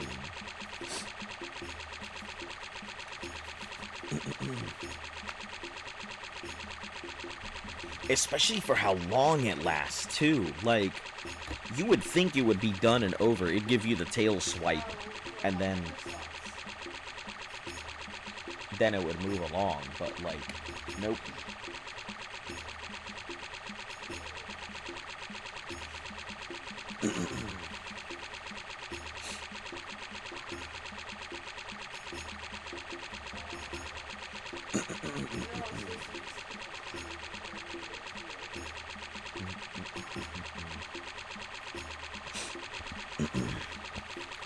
I was going into the redwoods and fell off a cliff. That would do it, especially on the swamp side.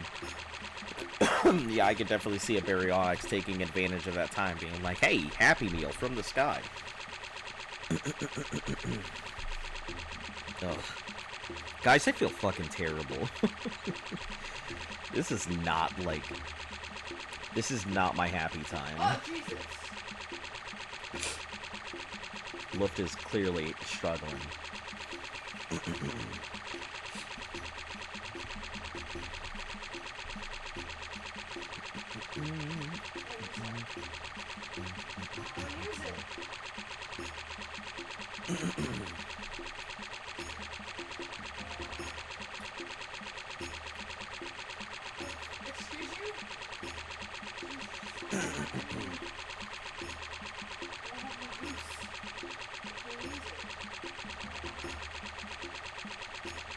Have you stopped by a circus of value?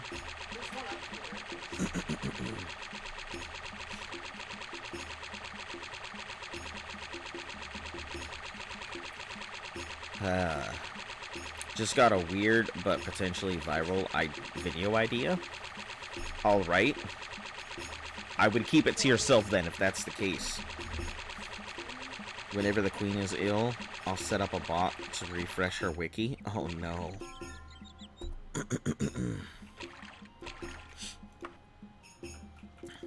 I would have kept it to yourself, that way you could have taken advantage of it.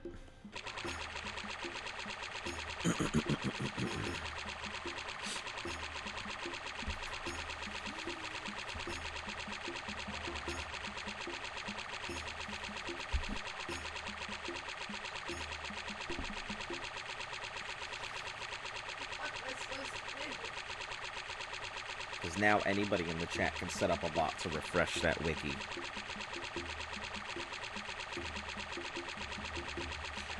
Because there's so many memes about it. Yeah, the queen's... It's funny that, like, the queen has outlived quite a few people. I don't think she'll be here forever, but I do think she'll be here a long time.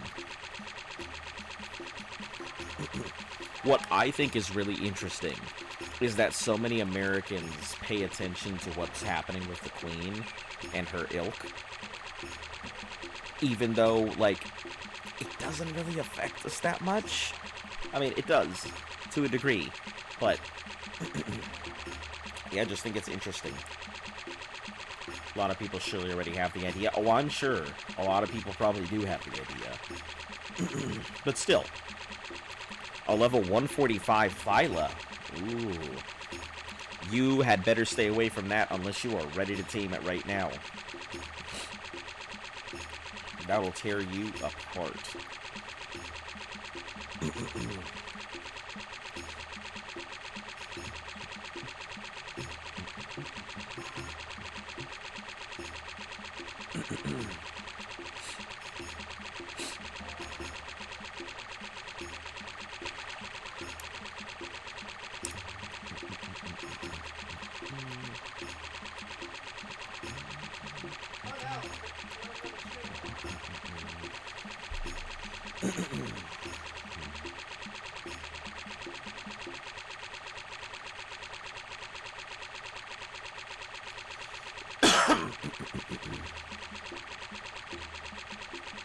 Bottom right curve piece. Two, yeah.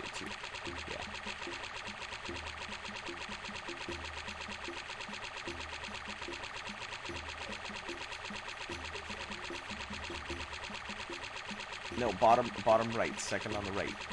Okay, That not that one, the one above it. Right there, take that and put it to the bottom. Right to the bottom piece. Nope, up, one up. Then attach a curved piece that goes up, and then attach a curved piece that goes right.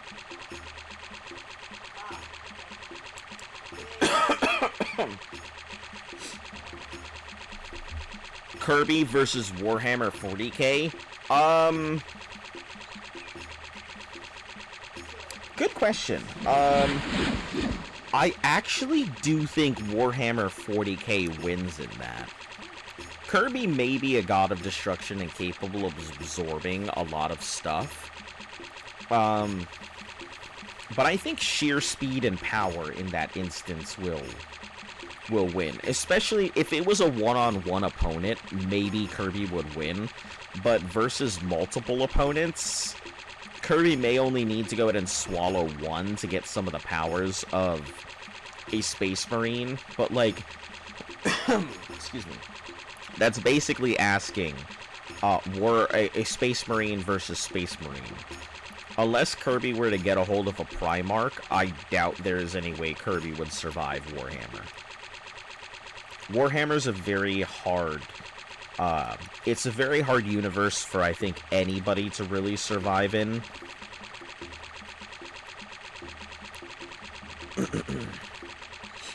Strictly just because of the design of Warhammer. And at the end of the day, Exterminatus is also an option. So, yeah, they could 100% try and Exterminatus the planet. And I don't even think even Kirby could go ahead and survive that.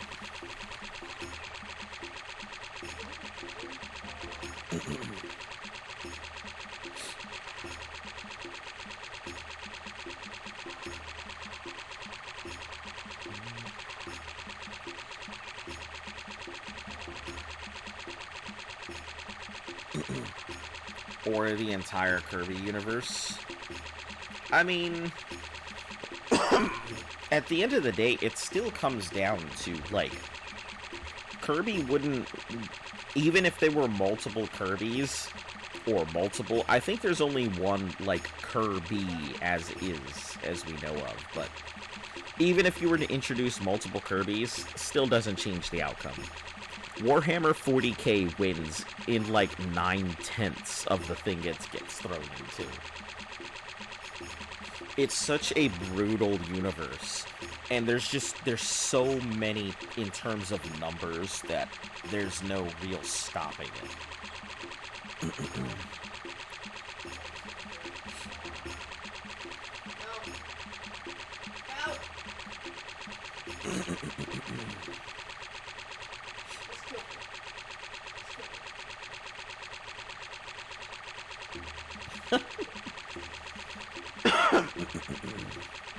Sorry, I just watched Luff get exploded.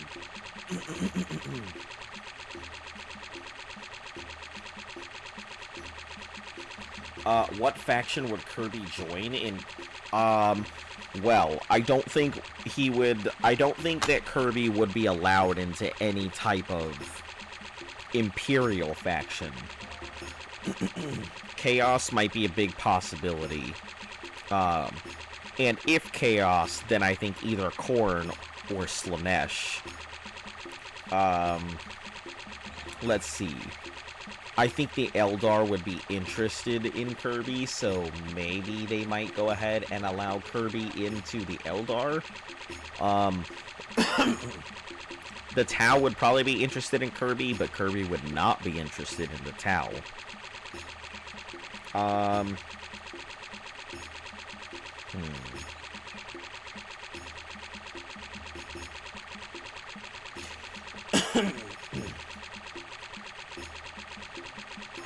More likely than not, I would say that Kirby would probably become a Khornet.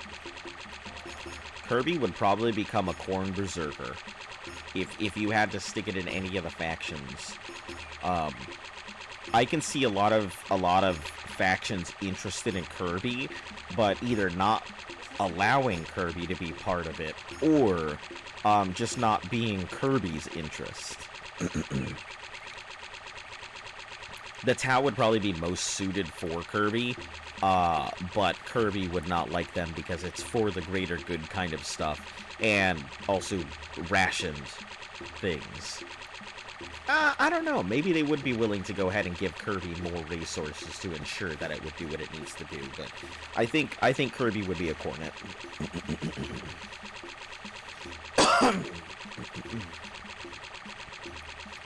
Yeah, because I can't see Kirby slinging up with Tzeentch or Nurgle.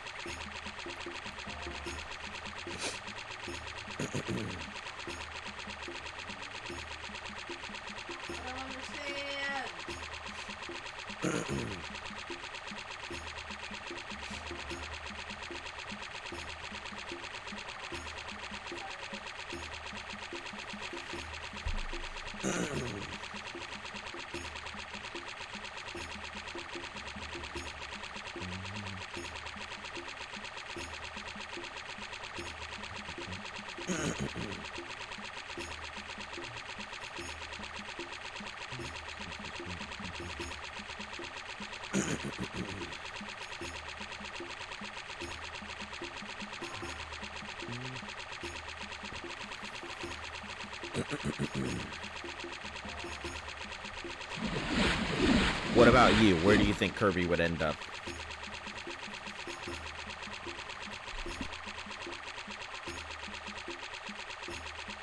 Also, Diego, I just noticed you said you're on a ferry. I'm pretty sure that that a Phyla will still swoop you off of a ferry. Because I've definitely been swooped off of a Rex before. And a Rex and ferry both fall in the same category. Whatever a Rex would normally intimidate, a ferry will also intimidate, so...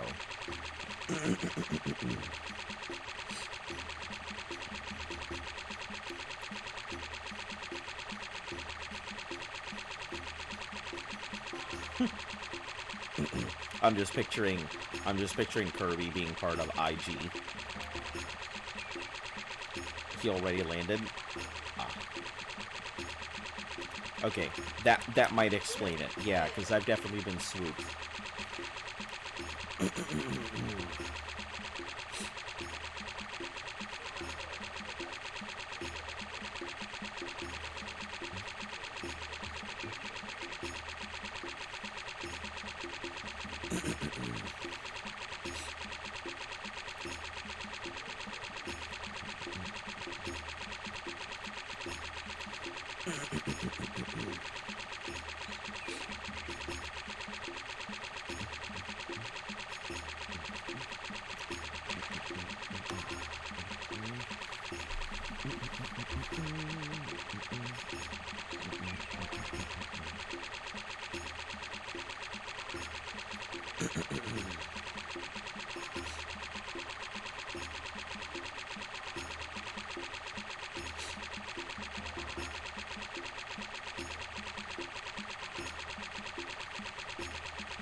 freedom. Well, welcome back, Joe. How you doing? Excuse me.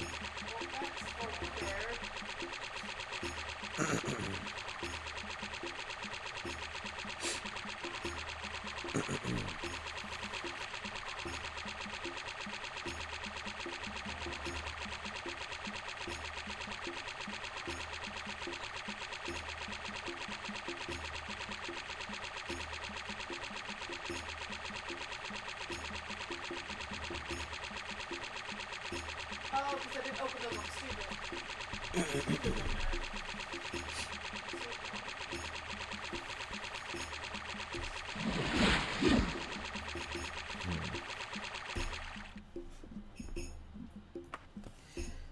Alright, so we're officially passing by on this. Panic.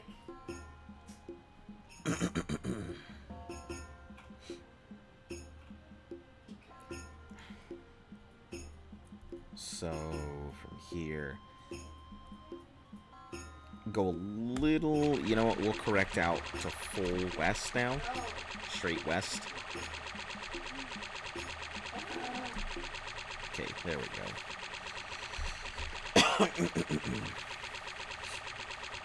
And we'll make some further corrections when we get closer.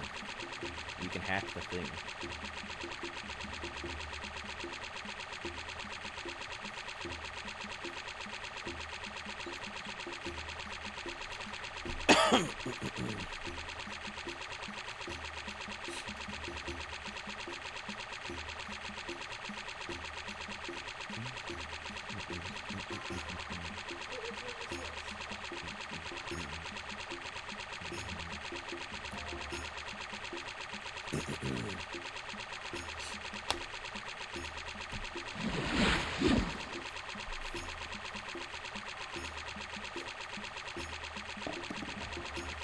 Alright, I'm gonna go take a restroom break real quick.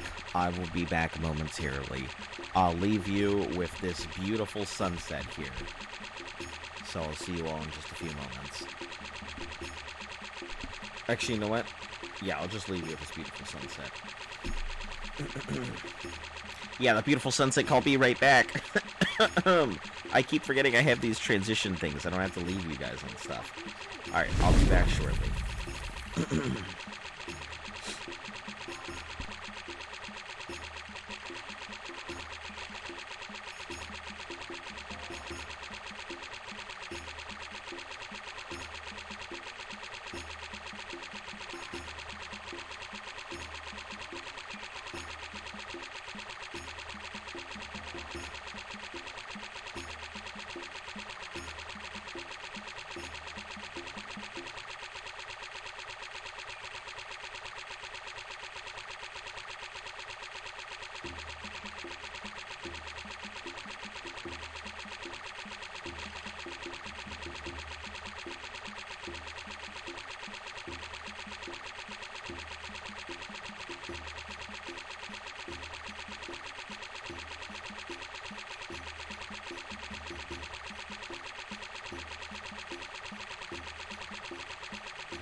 Alright, guys, I'm back. Give me a second now.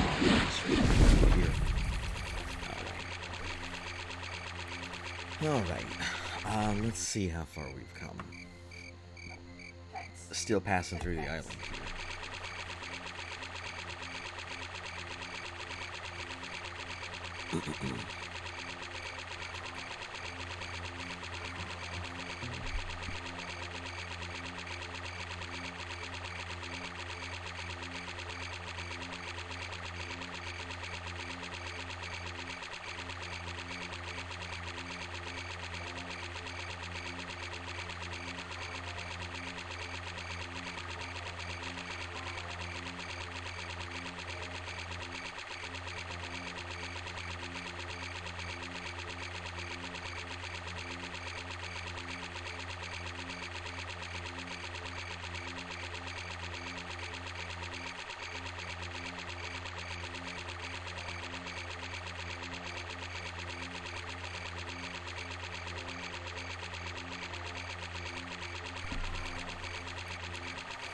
What happened?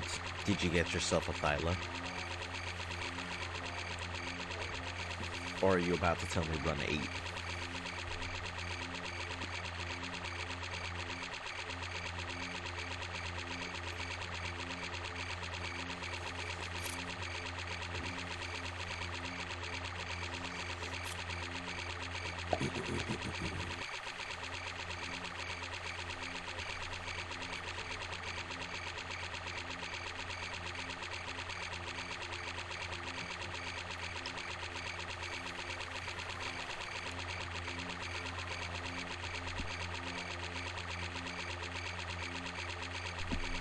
That is phenomenal.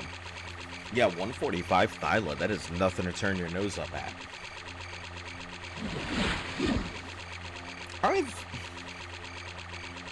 I've considered going back and playing more Ark. It's one of those games that, like, once you start playing, it's really hard to not play the game. So, like, playing Ark, I feel like, is jumping right back into a thing that I don't want to jump back into. That's all.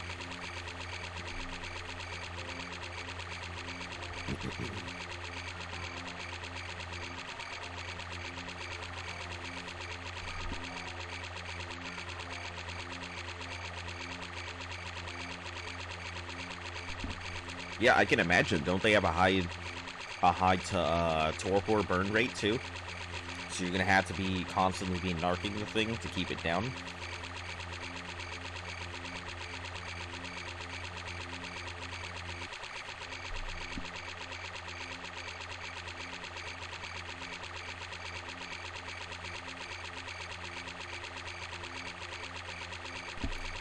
For those of you who are just joining us, I broadcast on YouTube and Twitch, so if you don't see anything in your chat here, it's because I'm talking over on YouTube, or vice versa. So, also, welcome to the channel.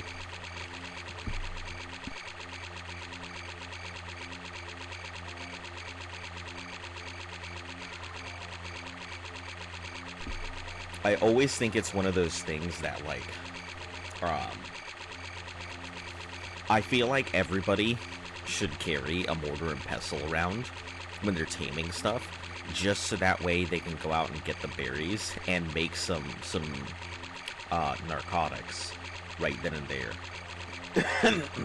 Just put it down or wherever and then be able to make narcotics. Cause in the early game, you should have spoiled meat galore in your inventory. Oh boy.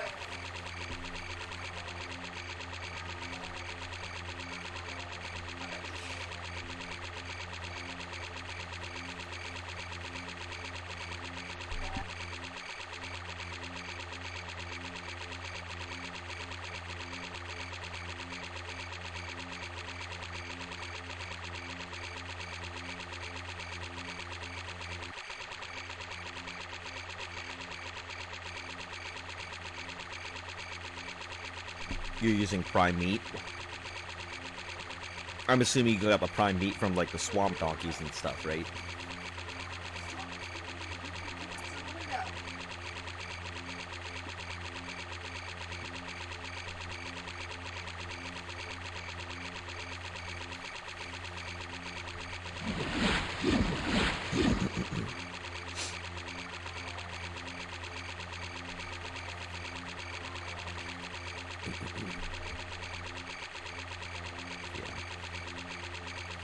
It's funny because, like, even though I'm not playing Ark, and I haven't played Ark in, like, quite a while, I haven't played Ark in a month and a half, well, in 4.5 months now. I still know my way around that game. Like, it's probably one of those useless sets of knowledge that is never going to leave my brain.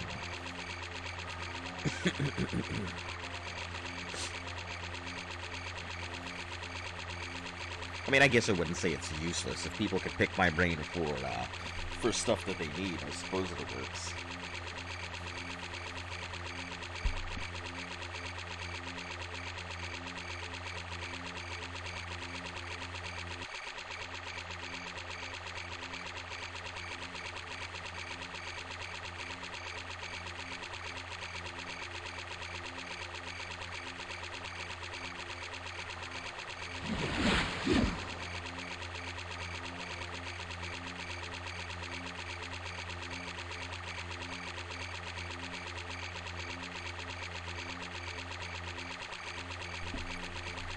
Become the art connoisseur. Oh, become the art counselor? That's funny. I probably could, with all of the knowledge I have. I could probably start a thing of, hey everyone, thanks for coming to my art stream. If you're interested in what we're really doing and you've got a question, call me up at blah blah blah blah blah blah blah, and I'll go ahead and answer as many of your art questions as I can. Have you got some obscure thing that you've never encountered before? Try us out. See if we have something in our living knowledge database. Maybe we too can answer one of your burning questions. That would be pretty fun.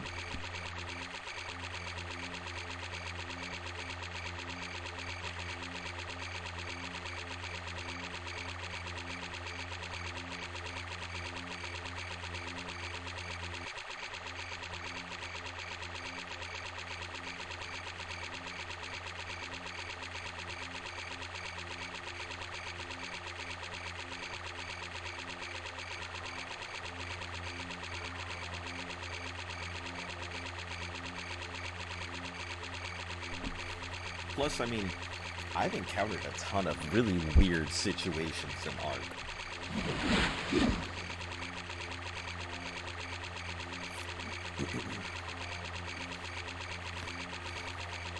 And also, I know my way around, like, most of the missions that are in Genesis 2. Where, yeah, you'll have a lot of people tell you, hey, this is what you're supposed to do, but nobody will actually tell you what you're supposed to do.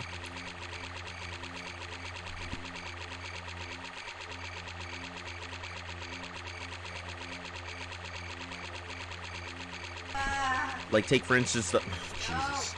Don't want. Luft is currently running from a Big Daddy right now.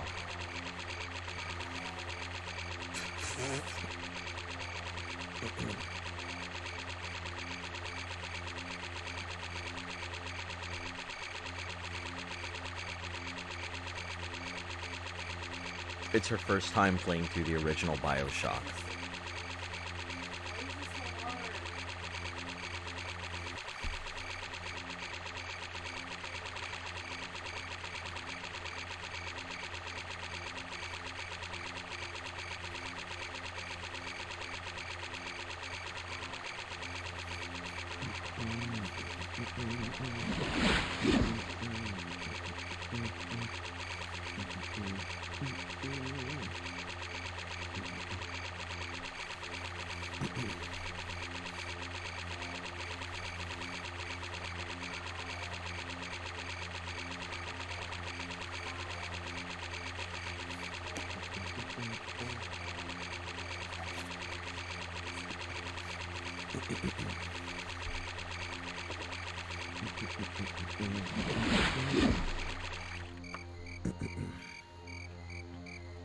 Man, this is ridiculous how long this is gonna, like, take in general.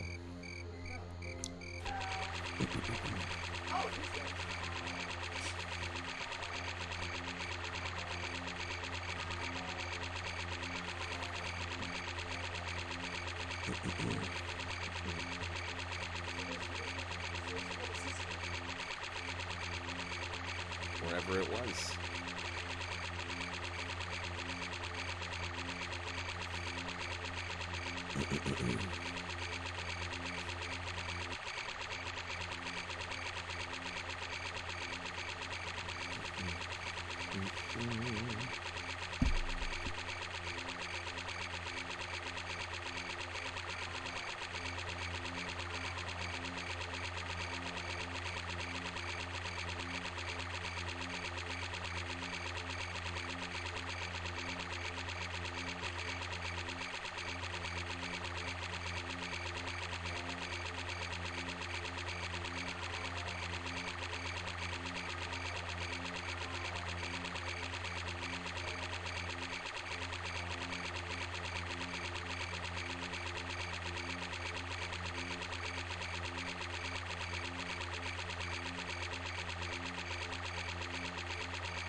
Yeah, every daddy will have every sister has a daddy. I understand.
Nice. You're gonna have yourself an excellent mount.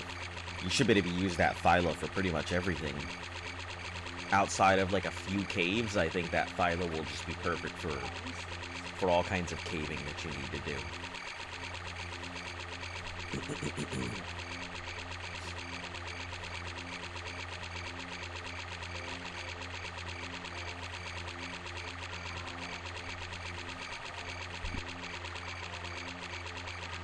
Well, I mean, not just caving. It'll be all kinds of...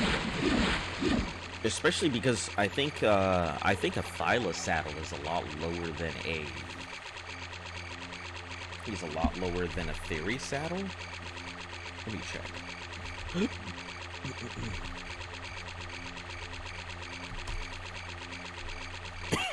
Excuse me. Yeah, Thyla saddle is level 51 versus 50-something, versus 65 for the Theory. So yeah, you'll be able to use that Thyla for a hell of a lot more. At least until you have a Theory saddle. Or, I mean, it is a wild Thyla. I mean, it'll still be strong.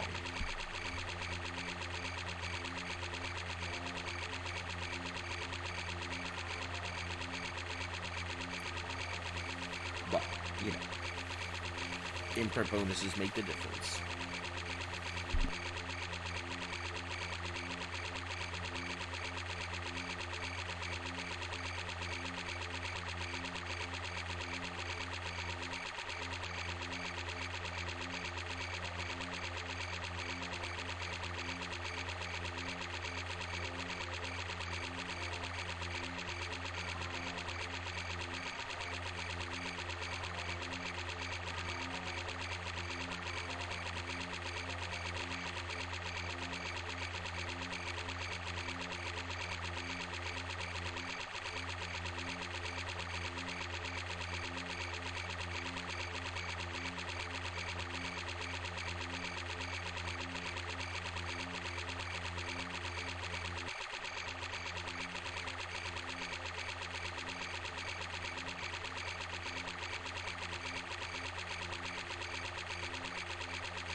Came to the Redwoods to level up Blueberry and left with Blueberry leveling up a ton and a 220 Thyla. Yeah, that's good in my book. That's pretty crazy. Yeah, I wouldn't expect a random 145 Thyla to just pop up, but clearly this run is going to be your best run. So, are you going to be attempting bosses in this run?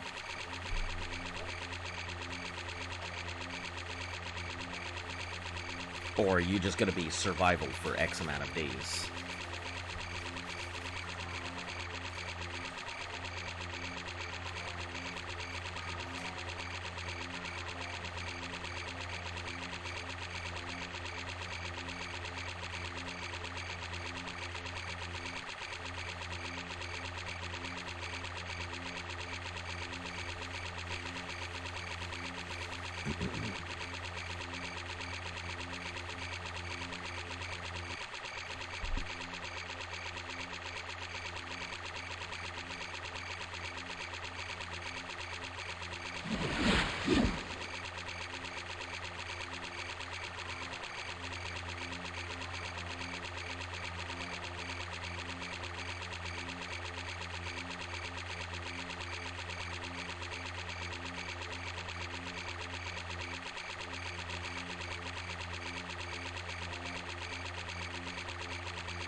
Blueberry almost died to 3 stegos. Man, you gotta get home. Can't be worrying about stegos. gotta get out of there, just go ahead and get yourself home safely. Don't worry about anything else along the way. Nice. Yeah, if that's where the runs are gonna stop, it's definitely gonna be there.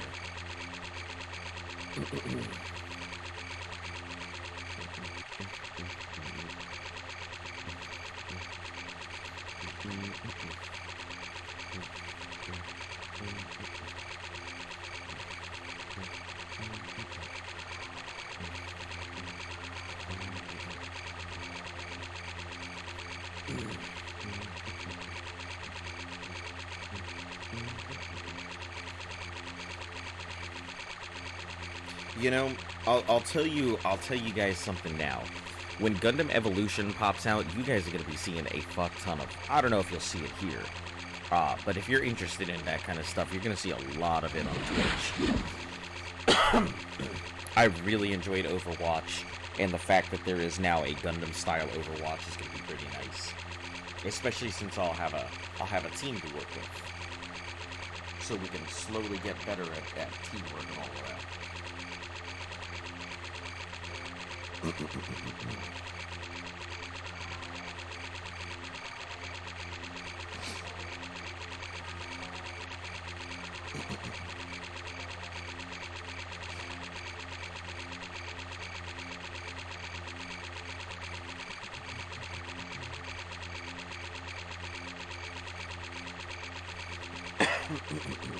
Excuse me.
Heal.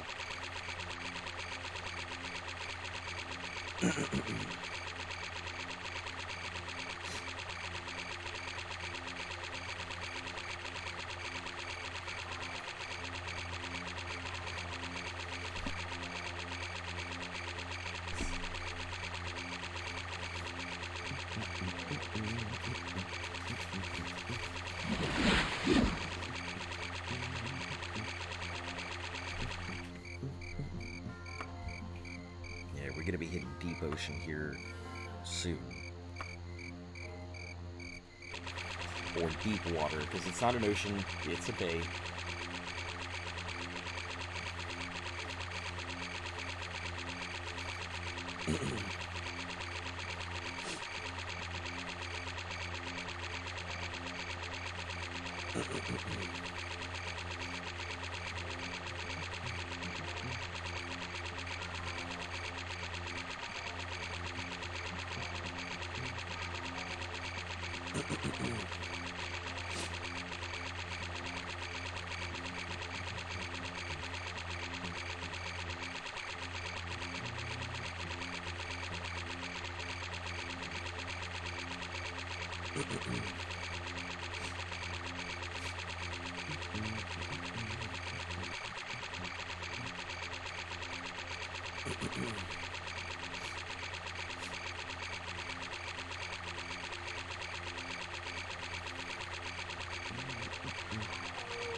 This is like such a long journey.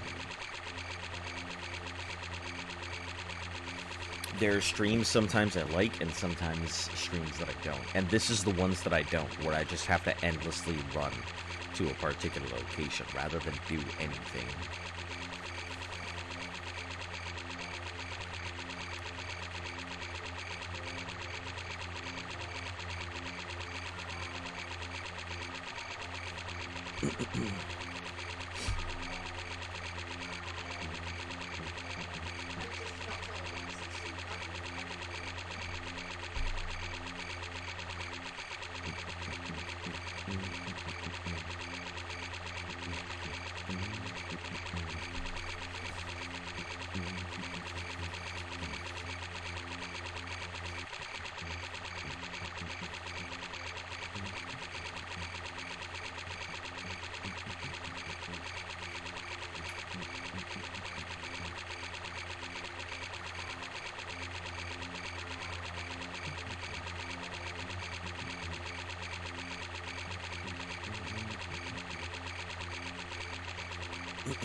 That's probably about 4 or 5 more heals left.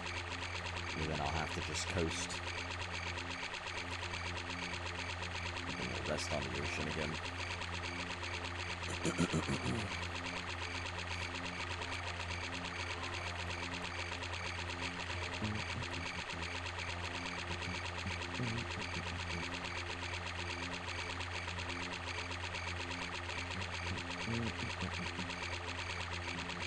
What the fuck? Why is he there?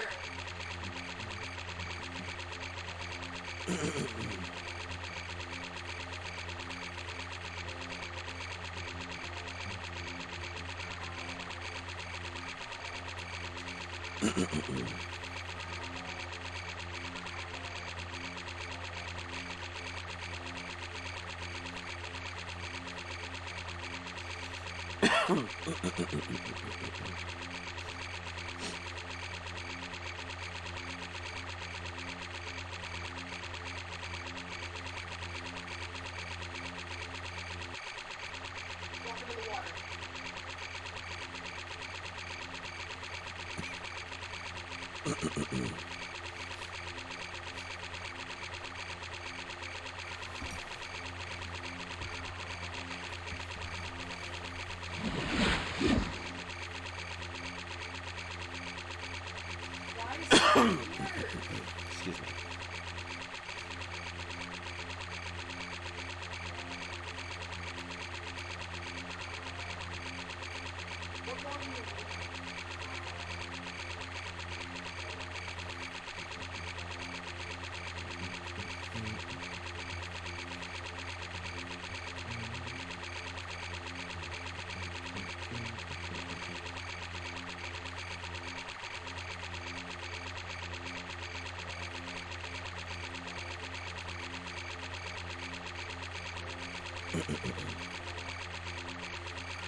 Hey, Dominic. Excuse me. We are running over to Daggerfall to finish off the last dungeon.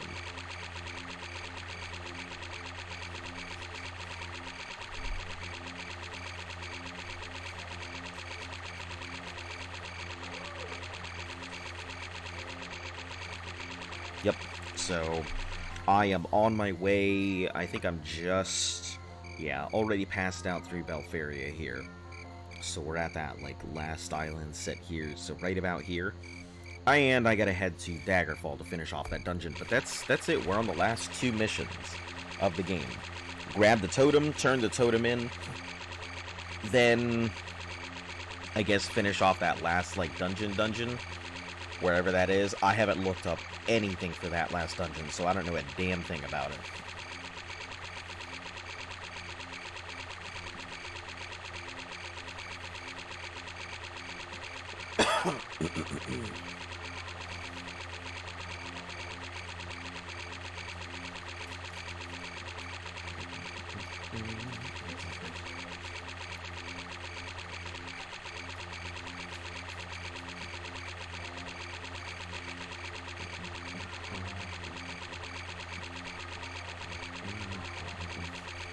Home sweet home.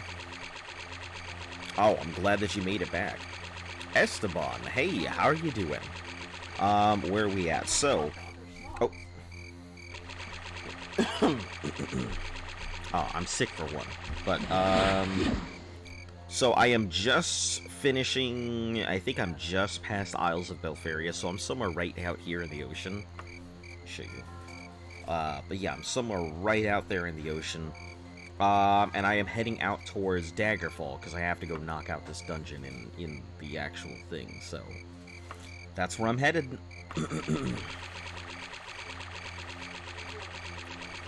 Long walking process, but that's where I'm at.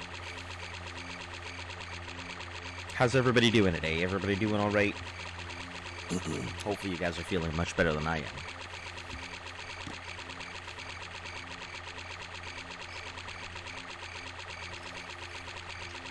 Yeah, this is pretty much just the running episode.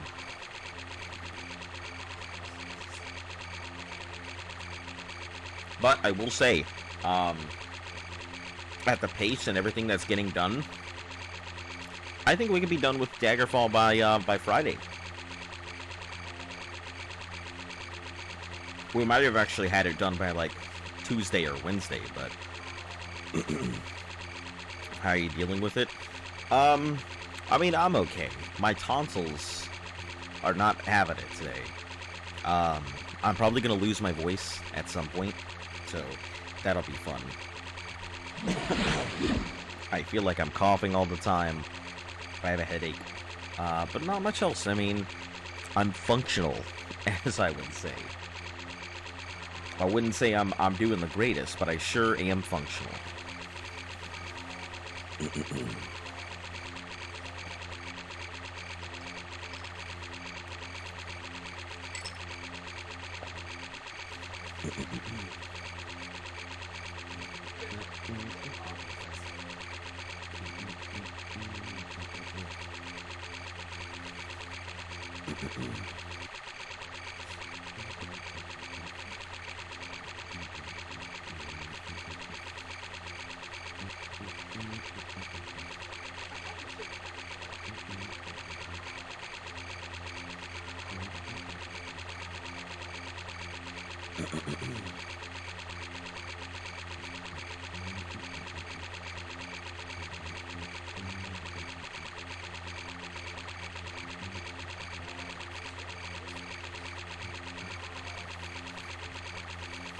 Yeah, other than feeling like garbage and my voice probably going to give out tonight, I think I'm doing okay. It's given me, I have, you know, get on my end, glad to hear it. You know, I have all these Gundam models, or these mobile suit models that I'm working on. I found out one of them actually requires glue, and I wasn't expecting that, because it's like, hey, glue this piece on. I'm like, wait a second, what? Why am I gluing anything anymore? So... but it's like really tiny pieces.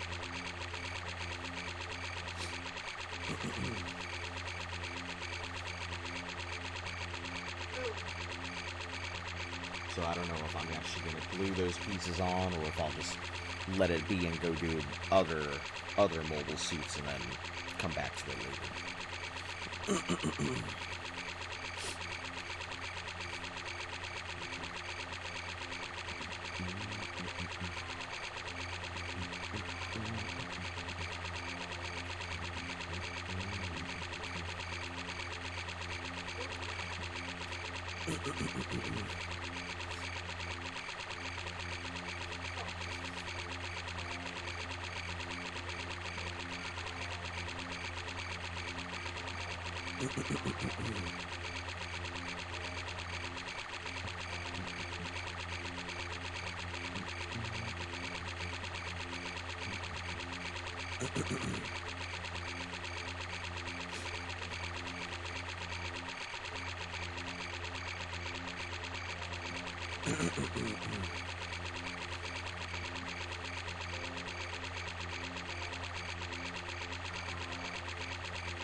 Yeah, you have to excuse me if I'm not talking as much as I normally would. Mainly because, you know, my throat hurts.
Man, I wish I was as healthy as my Argonian, only occasionally having to go ahead and turn to a life of crime to eviscerate some poor soul in some small city because I turn into a werewolf, but other than that, being pretty much invincible to all disease.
Almost there.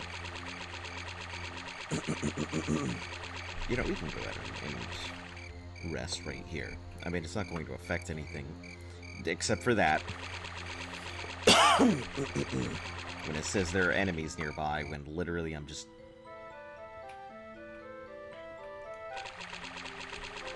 There we go. Ooh.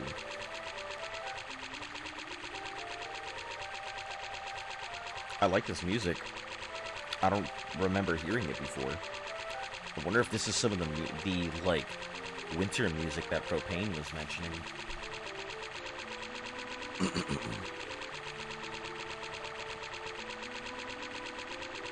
Yeah, this is pretty nice.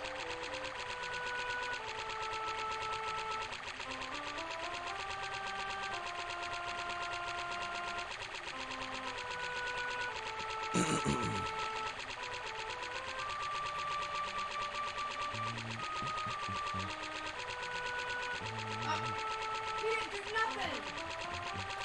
He was supposed to protect me. No, I think he was your bodyguard. I don't think he was supposed to protect you. And you dying is still him guarding your body.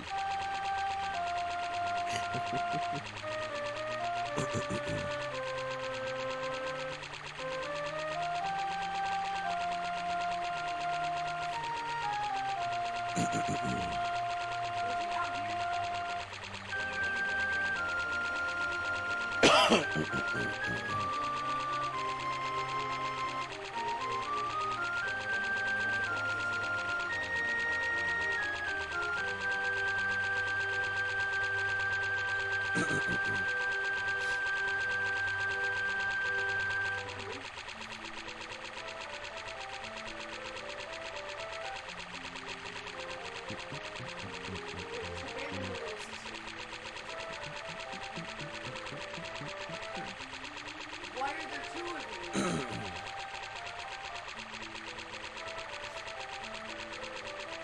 That was two?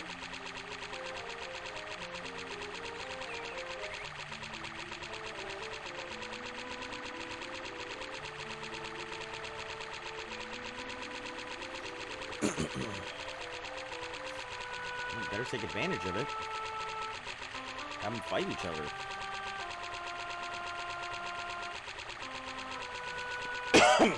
Attack it.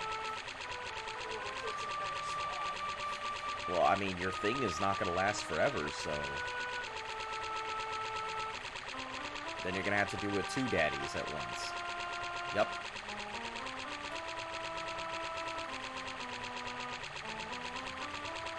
Double daddies now. Oh. But they're fighting each other. What? Oh, no! That's funny. I didn't know you could do that.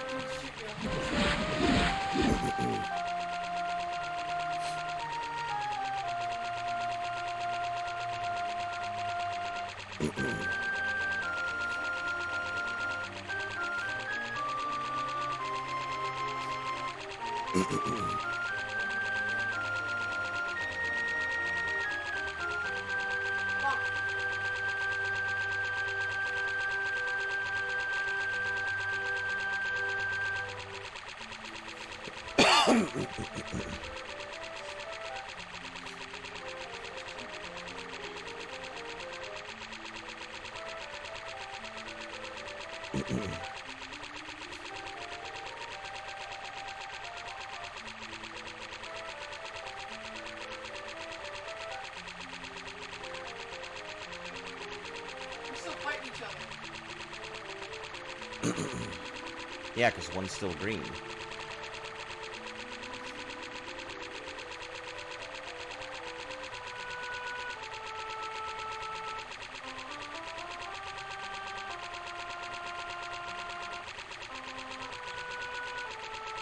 Did they blow each other up? That's good. Don't forget to heal, otherwise you're not going to laugh. But that means you have two little sisters somewhere you can harvest now.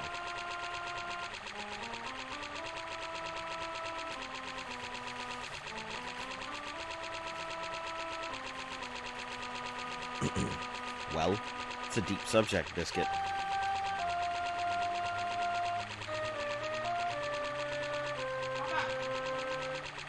This is where I have to say goodbye. Alright, Biscuit Buzzer, we'll catch you later. Hopefully by next stream we'll have something a little more interesting to do. I mean, obviously there's still going to be like 2 hours worth of water walking, but...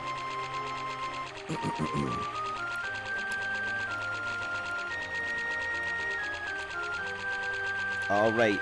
Yep. I'll try and go ahead and kick this virus's ass as quick as I can. There's not really much you can do about a virus, so.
Yeah, that's exactly what she's playing. She's playing BioShock for her first time ever. That's what the best part is. So,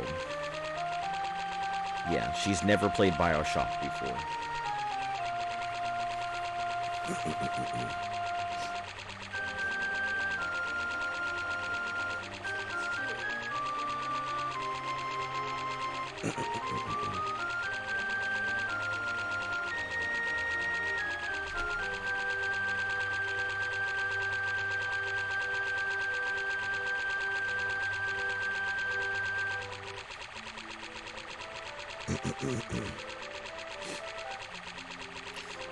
Yeah, I remember you've never played it. Well, if you want to go see it, she is live on either YouTube or Twitch. And you can watch her. You can watch her going through blind for the first time.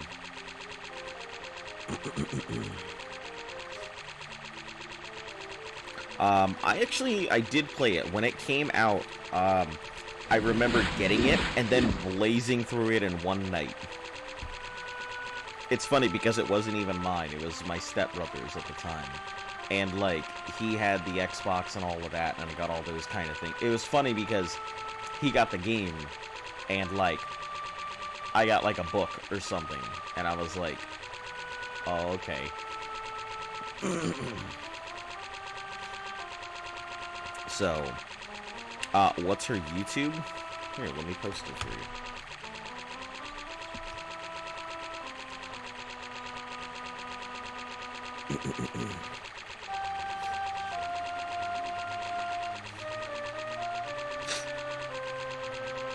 She's now the first one that pops up. That's good. Yeah, her stream schedule is Mondays and Wednesdays, with the occasional other streams in between. So if you're ever curious about looking at her stuff, Mondays and Wednesdays is the time to do it.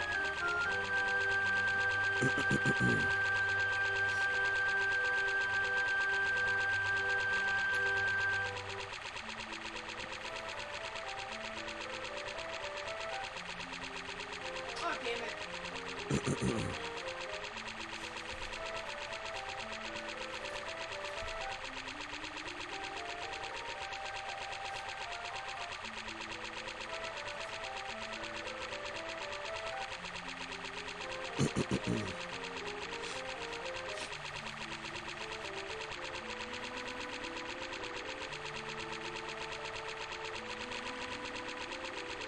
I think her stuff is a lot more enjoyable than mine. Just because mine are challenges that are ridiculous, and hers are actual gameplay of playing things for the first time.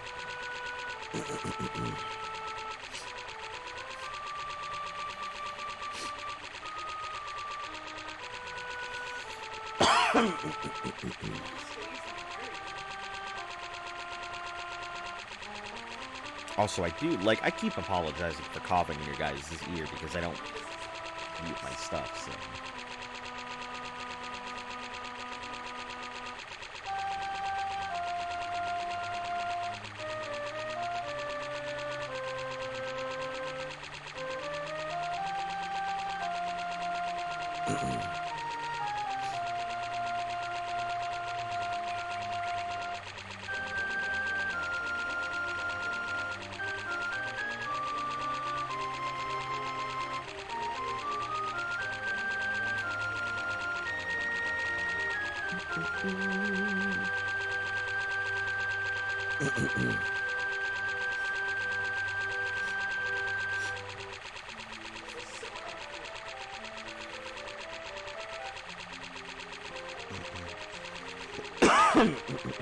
Excuse me.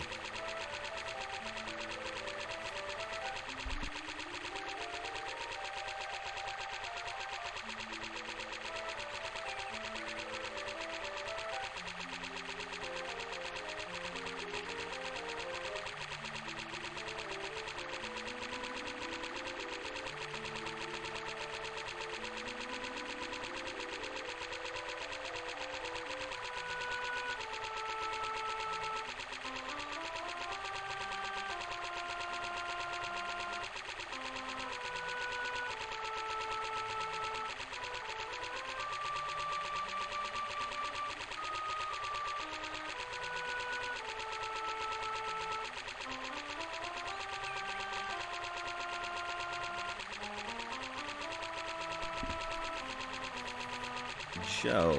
I always realize my friends always trust me when stuff happens and ask why they said it's because they don't snitch, which I trust. It's just true. I snitch when I have to. Also, I don't want my friends to get in trouble. Yeah, that's usually a good sign of good friends, when you guys can trust each other to shut your yaps and not get anybody in trouble. That's always a pretty good sign.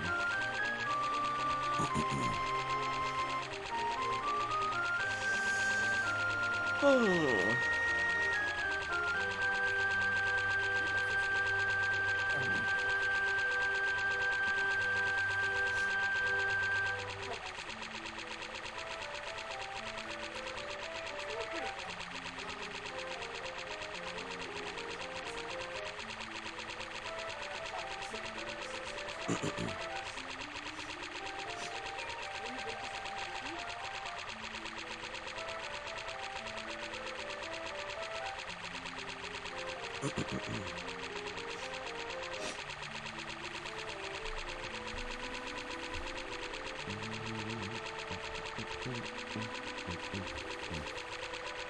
Luft is your anime waifu?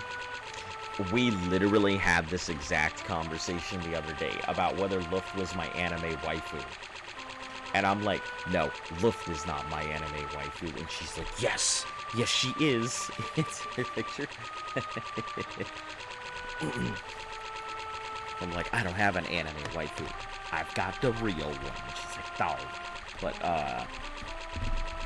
yeah, look is very precious. That is for sure.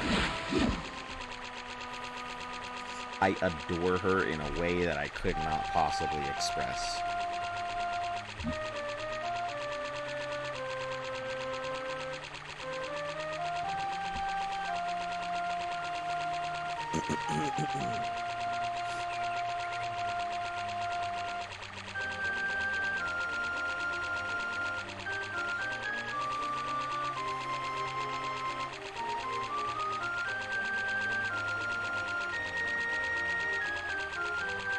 Have you seen the Andrew...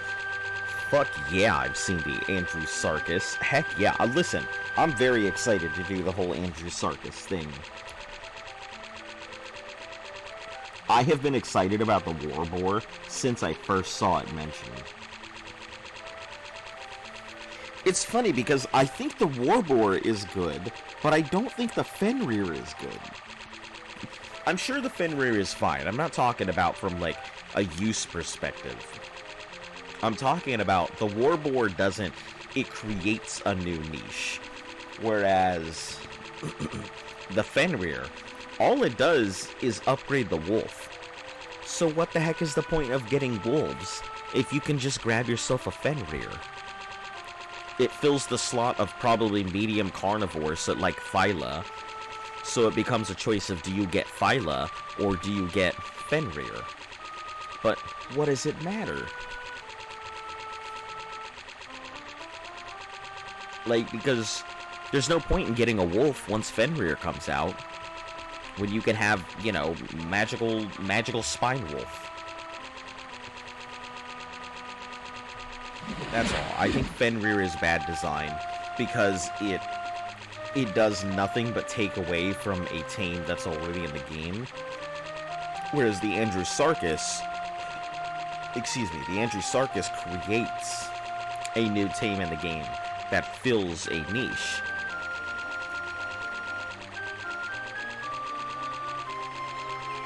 Nothing is more annoying than when your little cousin comes in your room, you're playing video games, it's calling you to play hide and seek with them.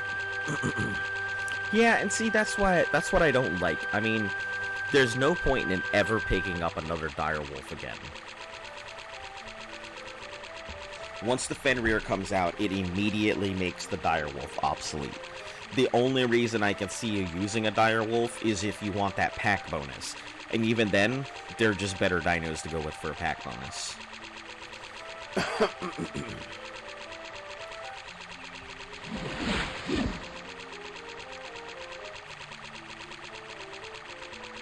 So yeah, it's unfortunate that the Fenrir makes the wolf obsolete.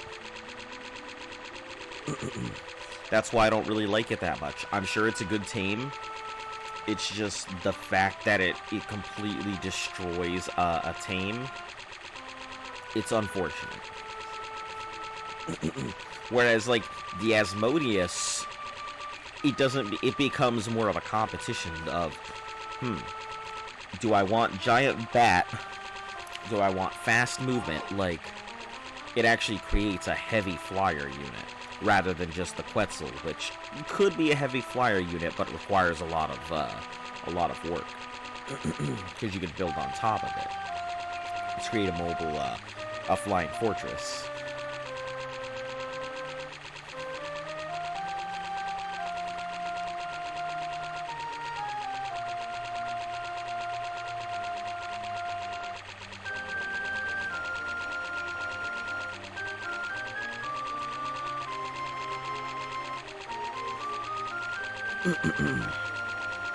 By then I feel bad. It's because she just puts her head down and starts pouting. Get the way out of your room, sad. Yeah, but you know that she's manipulating you. If she's coming in asking for something, and then suddenly you don't give her the thing she's asking for, and her response is put your head down. Is to put her head down and then walk out of the room. You know she's guilt tripping you.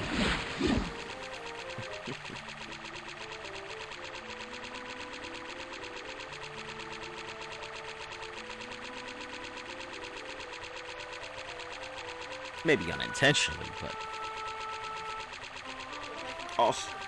Also, she may just go ahead and really like spending time with you, and that's it.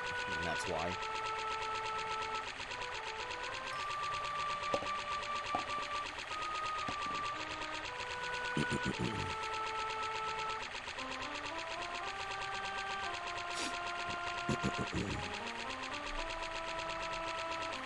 I don't know, if I had the option to go ahead and, my cousins and I don't really get along so much anymore. We used to, but, my family inheritance issues caused everything to fracture, and everybody was out for blood. So, you sub to Lift? I'm sure she greatly appreciates it. Yeah, she's been working on her channel for a bit, and I'm trying to help her go ahead and get the Twitch affiliation and everything. I feel like she would do a lot better on Twitch than on YouTube, so I'm really pushing to get her channel up there as quickly as possible. So yeah, yep, I'm always going to be her biggest supporter. I mean, maybe. I assume I will be.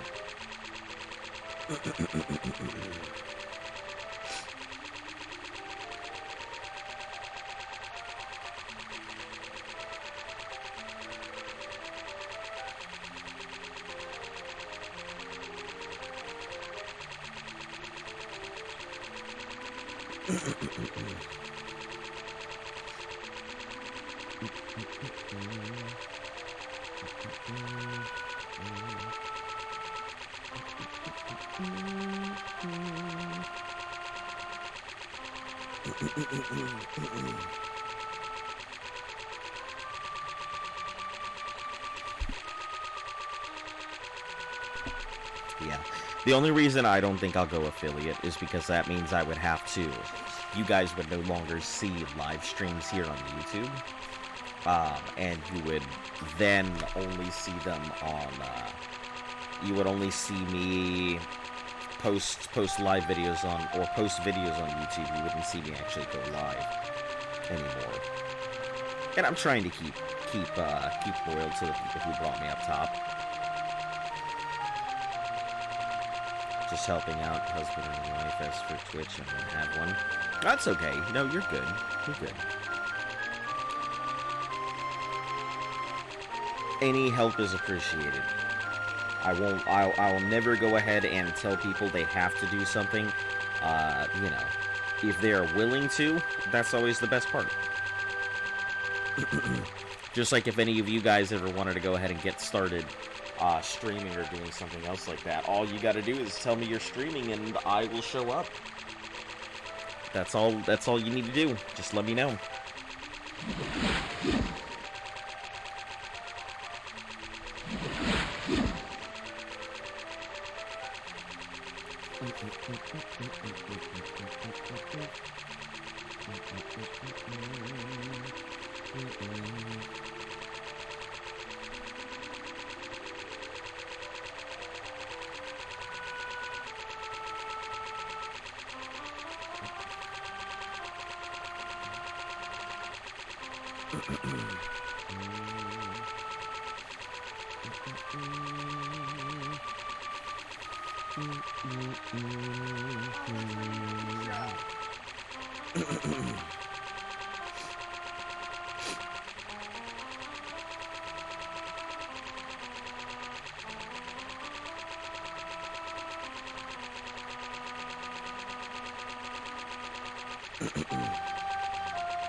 Damn, this is like... Where am I now? Okay, cool. CV at the end, so that means I am just... means I am south of here. This means I'm right around there. Yeah, I figured. Probably right here or here. Yeah, okay. So, yeah, I made it roughly exactly where I figured I would be.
Hey there.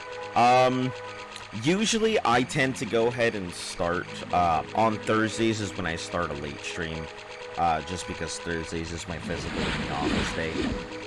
So by the time I get back, it's about 5 or so. But usually my stream starts, at 3.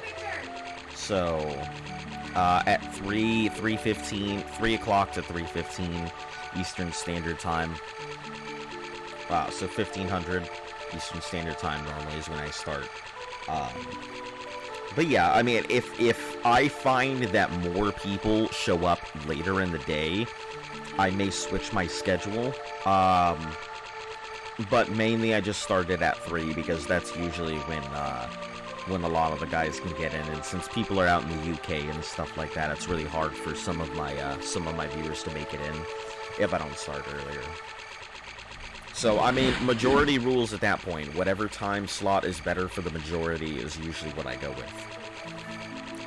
Joe, found a way to beat an alpha boss, which...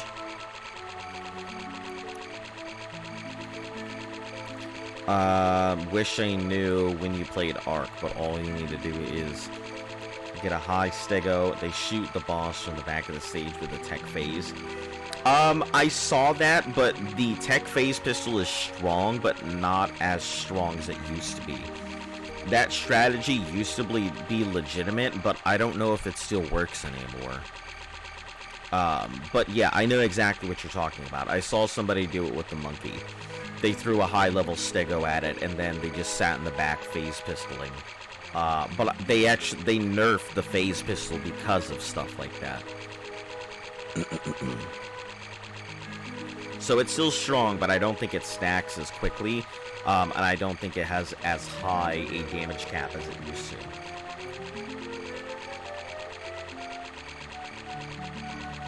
Also, Nico Girl, you might be sadly disappointed, because I'm sick, so normally I would be giving it a little bit more go, but I am only going to be streaming... Excuse me. I'm only going to be streaming for like 4 hours, probably today and tomorrow. Just because I am not feeling the greatest, and until my COVID decides it's going to, like, not murder me, I'll probably be on a little bit less than normal. But, good news, I ran the numbers, and I think I will be able to complete Daggerfall by Friday, and then I'll be moving on to Morrowind, so that's going to be really fucking exciting.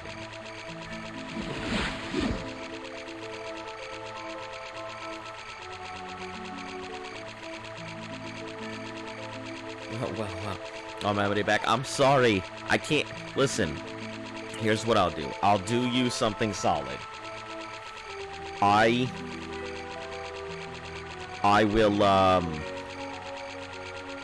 will tell you a joke. Will that suffice?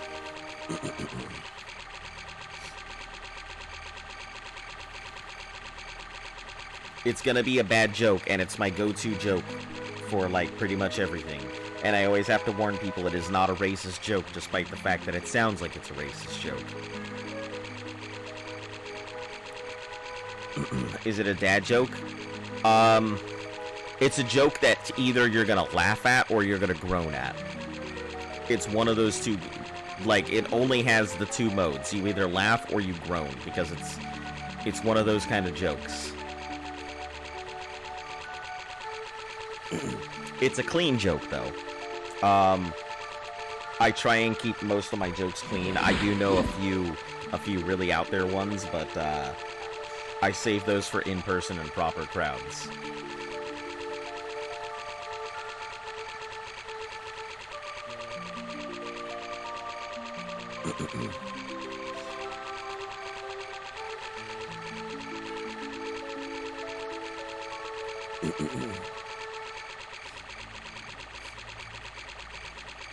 Alright, will that suffice?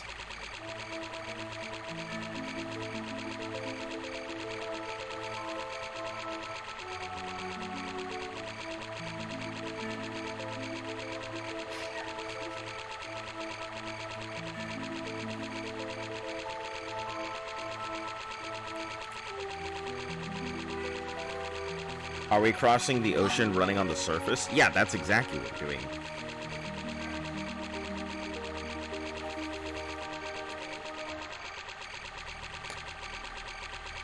It may. It all depends. Well, I gotta know. Like, I can't tell you the joke and then you'd be like, no, this doesn't work. You either have to accept the offer or I need to come up with a new one. Because if you accept the offer and it's a bad joke and you're just like, wow, this is terrible, I can be like, hey, you agreed to this. But if I tell you the joke and you don't like it, then I might have to come up with a whole new joke and I've wasted ammunition, right? What if you don't like the joke and you want me to double down with another joke? Or what if you don't like it and you want me to tell you a story or something?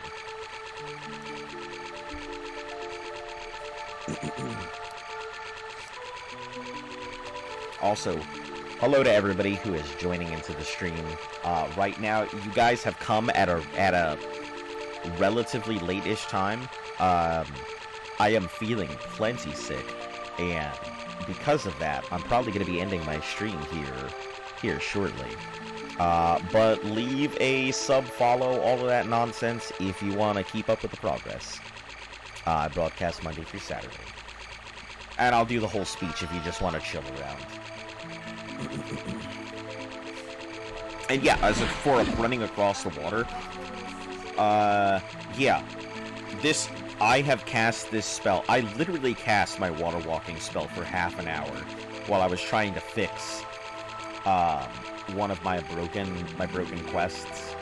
So I had to go ahead and pass a lot of time, so I just cast water walking for half an hour. I wasn't trying to farm or anything. Don't you think your voice is up for a story? I mean, it sure can be up for a story. I'm probably going to lose my voice anyway, but if you want the story, you'll have to come back for that tomorrow. I'll make you a deal. I'll give you both. I'll give you the joke now, and then I'll give you a story tomorrow. So, here's the joke. What do you call a Mexican with a rubber toe? Roberto.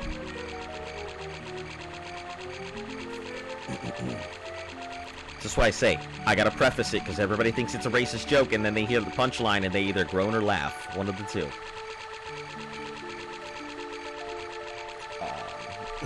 But yeah, let me quickly, Diego, I'll get to your thing. Like I said, you either groan or you laugh at the joke. It's one of those kind of jokes. It's not for everybody. I mean, I usually substitute in what you call a Puerto Rican, but I've never found a problem with it. I myself, as a Puerto Rican, have never had any issues with anybody of Latino origin calling me out on the joke. Matter of fact, they love it.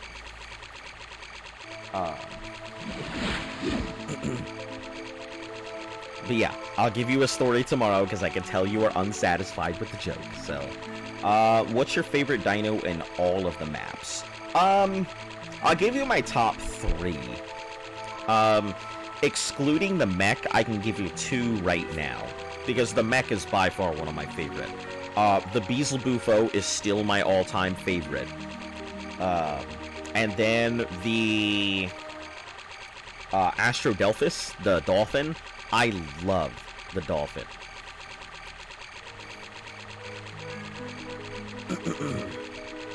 Roberto was not that satisfying. Like I said, it's not for everybody. It's a joke that either makes you groan or laugh. And I assume you're more in the groaning crowd, like, ugh, what kind of joke was that? But I also try and keep things clean. I do have a couple good ones, but, you know, Twitch is not the friendliest of mistresses, so. But yeah, the Beelzebufo is still by far my favorite, followed by the Astrodelphus.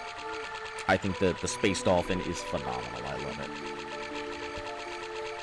it. But yeah, here's where we're gonna go ahead and call it out for the night. I'm even gonna save on the water to give it a solid. We'll put it on 2. Yeah, 2 just in case. Yeah, I don't want them to cancel your partnership. Well, I don't really have a partnership. It's not so much that. I just don't want my channel to go ahead and get slapped is all. Because somebody has to review it. Sure, I'll go ahead. I'm not going to apply for, like, affiliateship or partnership or anything. But at the end of the day, I still like that I have a channel. And Twitch is still a good platform. And I'd like to go ahead and keep with it. Alright, Diego, we'll catch you later. But yeah, for any of you guys who are just popping in, make sure to like, sub, follow, all of that good stuff. Share it if you like. It helps the channel grow. And for all of the returning viewers, thank you guys for taking your time out of your day to come see little old me. Nico, I promised you a story, so I'll come up with something. I don't know. I'll figure out a story to go ahead and tell you tomorrow. Just make sure you pop in here for it. And I won't start telling it until you get here. So depending on when you get here, it depends on how long the story is. Yeah, for everybody else, we'll go ahead and see you tomorrow. Remember, broadcast schedule is Monday through Saturday, usually about 4 hours. Rest well and get better. I'll do my best. Usually about 4 hours, so yeah, pop in whenever you like, leave whenever you have to. Hopefully you guys have a great night, and